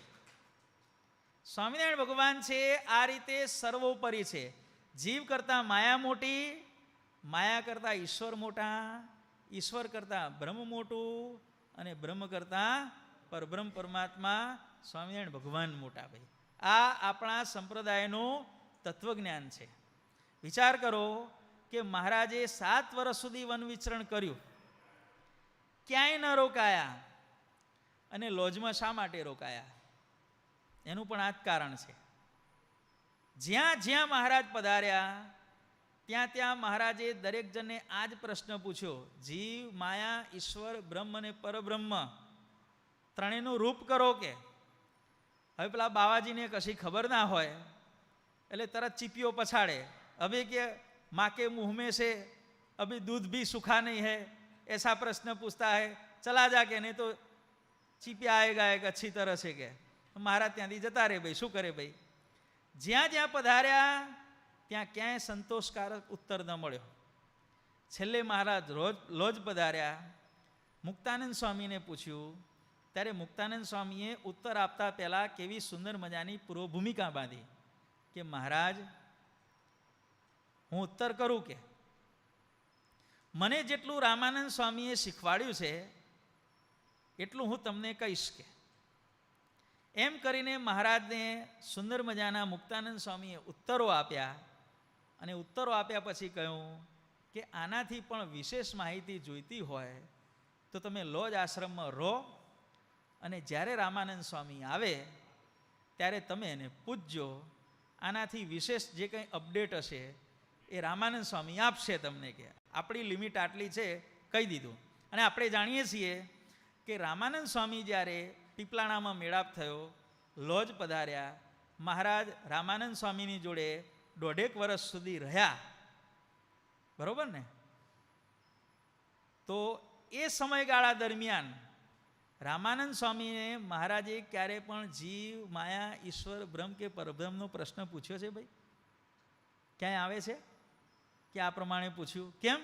મુક્તાનંદ સ્વામીએ જવાબ બધા પ્રોપર આપી દીધા હતા. એટલે મહારાજ લોજમાં રહ્યા એનું કારણ આ છે. વિશ્વની અંદર અનેક મતો છે ભાઈ. મતોમાં મતમતાંતર કેમ છે એનું પણ કારણ આ જ છે ભાઈ. આ બધી બેઝિક સમજણો બધા ખ્યાલ રાખજો ભાઈ. વિશ્વના તમામ સંપ્રદાયોના ફાંટા કેમ પડ્યા? ફાંટાનું આ જ કારણ છે ભાઈ. કોઈ ફાંટાની અંદર એક જ ભેદ છે, કયો? બ્રહ્મ. બસ એક બ્રહ્મ, બીજું કશું નહીં કે. ઘણા ફાંટાઓની અંદર બ્રહ્મ અને જીવ આ બે માને છે કે. ઘણા ફાંટાઓની અંદર જીવ, માયા અને બ્રહ્મ એ માને છે. સ્વામિનારાયણ ભગવાન પ્રગટ થયા એના પહેલાં લેટેસ્ટમાં લેટેસ્ટ મત રામાનુજાચાર્યનો ગણવામાં આવતો હતો ભાઈ. જીવ, માયા અને ઈશ્વર. એટલે કોઈ મતમાં એક ભેદ છે, કોઈકમાં બે છે, કોઈમાં ત્રણ છે. અને આપણા ઉપાસ્ય ઈષ્ટદેવ સ્વામિનારાયણ ભગવાને મત કેટલા કર્યા ભાઈ? 5 મત કર્યા. જીવ, માયા, ઈશ્વર, બ્રહ્મ અને પરબ્રહ્મ. સામાન્ય રીતે મુક્તિનો અર્થ શું છે? મુક્તિનો અર્થ શું? યદ્ગત્વા ન નિવર્તન્તે. ધામમાં પહોંચ્યા ક્યારે કહેવાય? એકવાર પહોંચ્યા પછી પાછું આવવાનું ન થાય એને મુક્તિ કહેવાય. છૂટ્યો ક્યારે કહેવાય? ફરીથી જેલમાં ના જાય એને છૂટ્યો કહેવાય. પણ જેલમાંથી છોડે ને 2 દાડા પછી પોલીસ પકડી જાય તો છૂટ્યો કહેવાય ભાઈ? મુક્તિ કોને કહેવાય? કાયમ માટે છૂટા. માયામાંથી જીવ છૂટ્યો ક્યારે કહેવાય? એકવાર માયામાંથી છૂટ્યો અને ફરીથી માયામાં ન આવે એને સાચી મુક્તિ કહેવામાં આવેલી છે. એવી સાચી મુક્તિ કઈ છે? અનાદિમુક્તની પદવી. મહારાજની મૂર્તિમાં એકવાર અનાદિમુક્તની સ્થિતિ પ્રાપ્ત થઈ પછી મહારાજની મૂર્તિમાંથી ક્યારે પણ આપણે પાછું આવવાનું નથી. યદ્ગત્વા ન નિવર્તન્તે. આ મુક્તિનો અર્થ છે ભાઈ. હવે આપણે તો મહારાજની મૂર્તિમાંથી પાછું આવવાનું નથી. સ્વામિનારાયણ ગાદીના આશ્રિતો છે એ દરેકનો આપણો છેલ્લો જન્મ છે. પણ આ પરોક્ષમાં બધા બ્રહ્મવાદીઓ શું માને ખબર છે ભાઈ? એ લોકો મુક્તિનો અર્થ શું કરે કે ભાઈ મોટો અગ્નિનો ભડકો, હોળી આપણે ગણો, હોળીનો ભડકો કર્યો હોય અને એમાંથી અમુક તણખા છૂટા પડે ભાઈ. તણખા ઉડતા હોય ને ભાઈ આજુબાજુ. એમ સમગ્ર વિશ્વમાં વ્યાપીને રહેલું એવું જે બ્રહ્મ, આપણે હમણાં વાત આવી ને કે બ્રહ્મ છે અણુ અણુમાં વ્યાપેલું છે. હવે આટલું મોટું બ્રહ્મ એમાંથી એક તણખો છૂટો પડ્યો. બ્રહ્મ ખંડિત થયું ભાઈ. થાય ખંડિત ભાઈ? જો આ પહેલી ભૂલ એમની હો, મિસ્ટેક શું છે? એ બ્રહ્મમાંથી એક તણખો છૂટો પડ્યો. એક નહીં, હજારો તણખાઓ છૂટા પડ્યા. એ તણખાઓનું નામ જીવ છે. બ્રહ્મ એટલે મોટો પ્રકાશ અને જીવ એટલે તણખો. બ્રહ્મ એટલે ભડકો અને જીવ એટલે તણખો. ભડકો અને તણખો ભાઈ. ભડકામાંથી તણખો છૂટો પડ્યો ભાઈ. હવે તણખો માયામાં બંધાણો, માયા તરત પકડી લીધો. માયા ભડકાને પકડવા સમર્થ નહોતી, પણ ભડકામાંથી જે તણખા છૂટા પડ્યા એ તણખાને માયાએ પકડી લીધા અને જન્મ મરણનું ચક્કર ચાલુ થયું. સૃષ્ટિનું નિર્માણ આ રીતે થયું. બોલો હે? બ્રહ્મને માથે જન્મ મરણ આવ્યું. ખ્યાલ આવે છે ને ભાઈ? જન્મ મરણ કોના માથે આવ્યું? જીવ ક્યાંથી આવ્યો? બ્રહ્મથી આવ્યો. તો જન્મ મરણ કોના માથે આવ્યું? બ્રહ્મમાંથી આવ્યું. બરોબર. પછી પાપ પુણ્ય કોણે કર્યા? બ્રહ્મે કર્યા. કાળા કામ કોણે કર્યા? બ્રહ્મે કર્યા. કરે બ્રહ્મભાઈ? જો કેટલી મિથ્યાવાદી સમજણ છે. ભડકામાંથી તણખો છૂટો પડ્યો, એ તણખાને માયા ફટ દઈને પકડી લીધો. ભડકો તો પકડાય એવો નહોતો, દાજા એવું હતું. પેલો તણખો હતો ને એને ફટ દઈને ઝાલી લીધો. માયાએ પકડ્યો, એકવાર ક્લચમાં આવ્યો પછી છૂટે ભાઈ. જન્મ મરણ શરૂ થયું. કોઈ ઘોડો બન્યો, કોઈ ગધેડો બન્યો, માણસ બન્યો. 84 લાખ જાતના દેહો માયામાંથી થયા.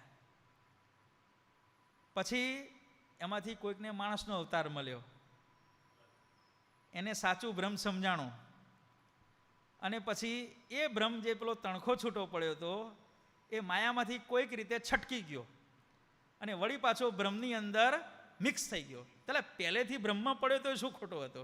આટલી બધી ભાંજગડ કરી બ્રહ્મમાંથી છૂટું પડવું, જન્મ મરણના ફેરા ફરવા અને એમાંથી પાછો ચાન્સ મળે ત્યારે છટકીને વળી પાછું બ્રહ્મની અંદર ભળી જવું, તો પહેલેથી બ્રહ્મ શું ખોટા હતા ભાઈ? એટલે માણસો મુક્તિનો અર્થ આવો કરે છે. અને ચાલો વાંધો નહીં, એકવાર ભડકામાંથી તણખો છૂટો પડ્યો, તણખો પાછો ભડકામાં ભળી ગયો, તો વળી પાછો એ જ તણખો છૂટો પડશે કે નહીં પડે એની ગેરંટી ખરી ભાઈ?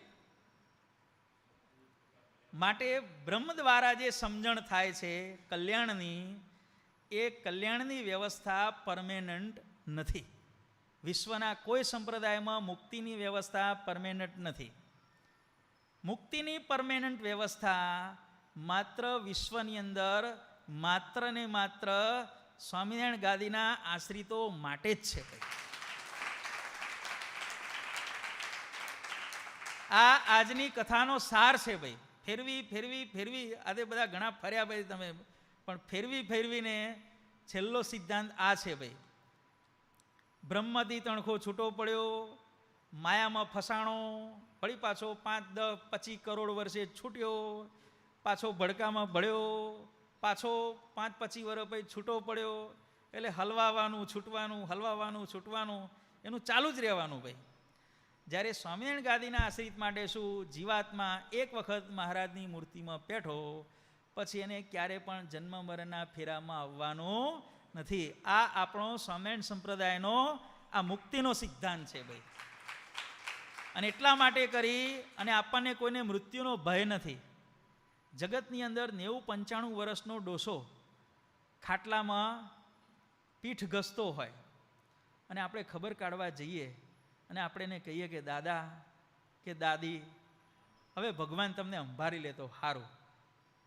બોલો પરિણામ શું આવે ભાઈ? સંભળાવે ને ભાઈ, મોટી મોટી. એટલે તારો બાપ મરે, તારી મા મરે, તારી દાદી મરે, તારી 10 પેઢી મરે, કે હા મને મરવાનું કે છે કે કેમ દરેકને ભય છે? વિચાર કરો. એનું પણ કારણ છે. કારણ કે કોઈને ખબર નથી, જેને સ્વામિનારાયણ ભગવાનનો આશરો નથી એને કોઈને ખબર નથી કે મૃત્યુ પછી મારું હું ગધેડો થઈશ, કૂતરો થઈશ, ચાંદરો ભૂંડ થઈશ, કશું જ નક્કી નથી ભાઈ. એટલે ભય છે. ચાલો આવો ગાડી બંગલો, એસી વાળું મકાન એને છોડીને ચાલો ક્યાં પડીશું કે, એટલા માટે દરેકને મૃત્યુનો ભય છે. અને આપણા સ્વામિનારાયણ ગાદીના આશ્રિતને દરેકને ગમે તેમાં તમે કહો કે લા નવીનભાઈ ભગવાન તમને સંભાળી લે તો સારું, તમે કોદા ખીજાઓ કે રાજી થાઓ? સારું કે ભગવાન લઈ જાય તો સારું. ચતુરભાઈ તમને કોઈ એમ કે ભગવાન તમને લઈ જાય તો સારું? સારું ભાઈ, અહીંયા મજા છે ને ઉપર મજા છે. કેમ કે આપણને ખબર છે કે આપણે મૃત્યુ પછી ક્યાં જવાનું છે? મહારાજની મૂર્તિમાં જવાનું છે. આપણા માટે જન્મ મરણ નથી ભાઈ. આ સંપ્રદાયનો સર્વશ્રેષ્ઠ સિદ્ધાંત છે ભાઈ. બાકી બધે જુઓ, ક્ષીણ્યે પુણ્યે મૃત્યુ લોકે વિશંતિ. સ્વર્ગની અંદર જવા મળે પણ બેલેન્સ હોય, પુણ્યનું બેલેન્સ હોય ત્યાં સુધી રહેવા મળે. અને જેવું પુણ્યનું બેલેન્સ ખતમ થાય એટલે સ્વર્ગમાંથી પડવાનું થાય. બહુ સારા કામ કરો. કેમ કે ભાઈ મારા નાક માટે કામ કર્યું. એક શેઠે બહુ દાન કરેલું ભાઈ. કેમ દાન કર્યું? મારા નાક માટે કામ કર્યું કે. પછી શેઠ ઉપર પહોંચ્યા, ચિત્રગુપ્તે ચોપડો વાંચ્યો કે કરોડો રૂપિયાનું દાન કર્યું છે. શેના માટે કર્યું? કલ્યાણ માટે નહીં, ભગવાન રાજી થાય એના માટે નહીં, પોતાનું નાક રાખવા માટે. ત્યારે ચિત્રગુપ્ત કે કામ કરો, સૌથી લાંબામાં લાંબુ નાક કોનું હોય? તો કે હાથીનું નાક લાંબામાં લાંબુ હોય. સૂંઢ લાંબી હોય ને કે આપો હાથીનો અવતાર કે. આ વિશ્વની અંદર જેટલા હાથીઓ છે ને બધા, આવા બધા આ તકતીવાળા બધા ભાઈ, શું જ્યાં ત્યાં બધી પોતાના નામની તકતીઓ લગાવી હોય ને ભાઈ, પોતાનું નાક રાખવા માટે, નામ રાખવા માટે, આ બધા હાથીઓ એ છે બધા ભાઈ. ભૂતપૂર્વ દાનવીરો બધા ભાઈ. નાક માટે કામ કર્યું. માટે હંમેશા યાદ રાખવાનું કે આપણે સ્વામિનારાયણ ગાદીના આશ્રિતને મહારાજની મૂર્તિમાં આપણું કલ્યાણ થઈ ચૂક્યું છે. આપણું કશું બાકી નથી. આપણે ભડકો તણખો તણખો ભડકો એ કોઈ માથાકૂટમાં આપણે પડવાનું નથી. જ્યારથી મોટાએ આપણને વર્તમાન ધરાયા, સ્થૂળ સૂક્ષ્મ કારણથી રહિત કર્યા અને આપણને મહારાજની મૂર્તિમાં રાખ્યા, ત્યારથી આપણું કલ્યાણ થઈ ચૂક્યું છે. માત્ર આપણે આપણું જીવન મહારાજની આજ્ઞા મુજબ આપણે પસાર કરી આપણો મનુષ્ય જન્મ એ આપણે ધન્ય કરવાનો છે. બસ આટલું જ કામ બાકી છે, બીજું કશું જ બાકી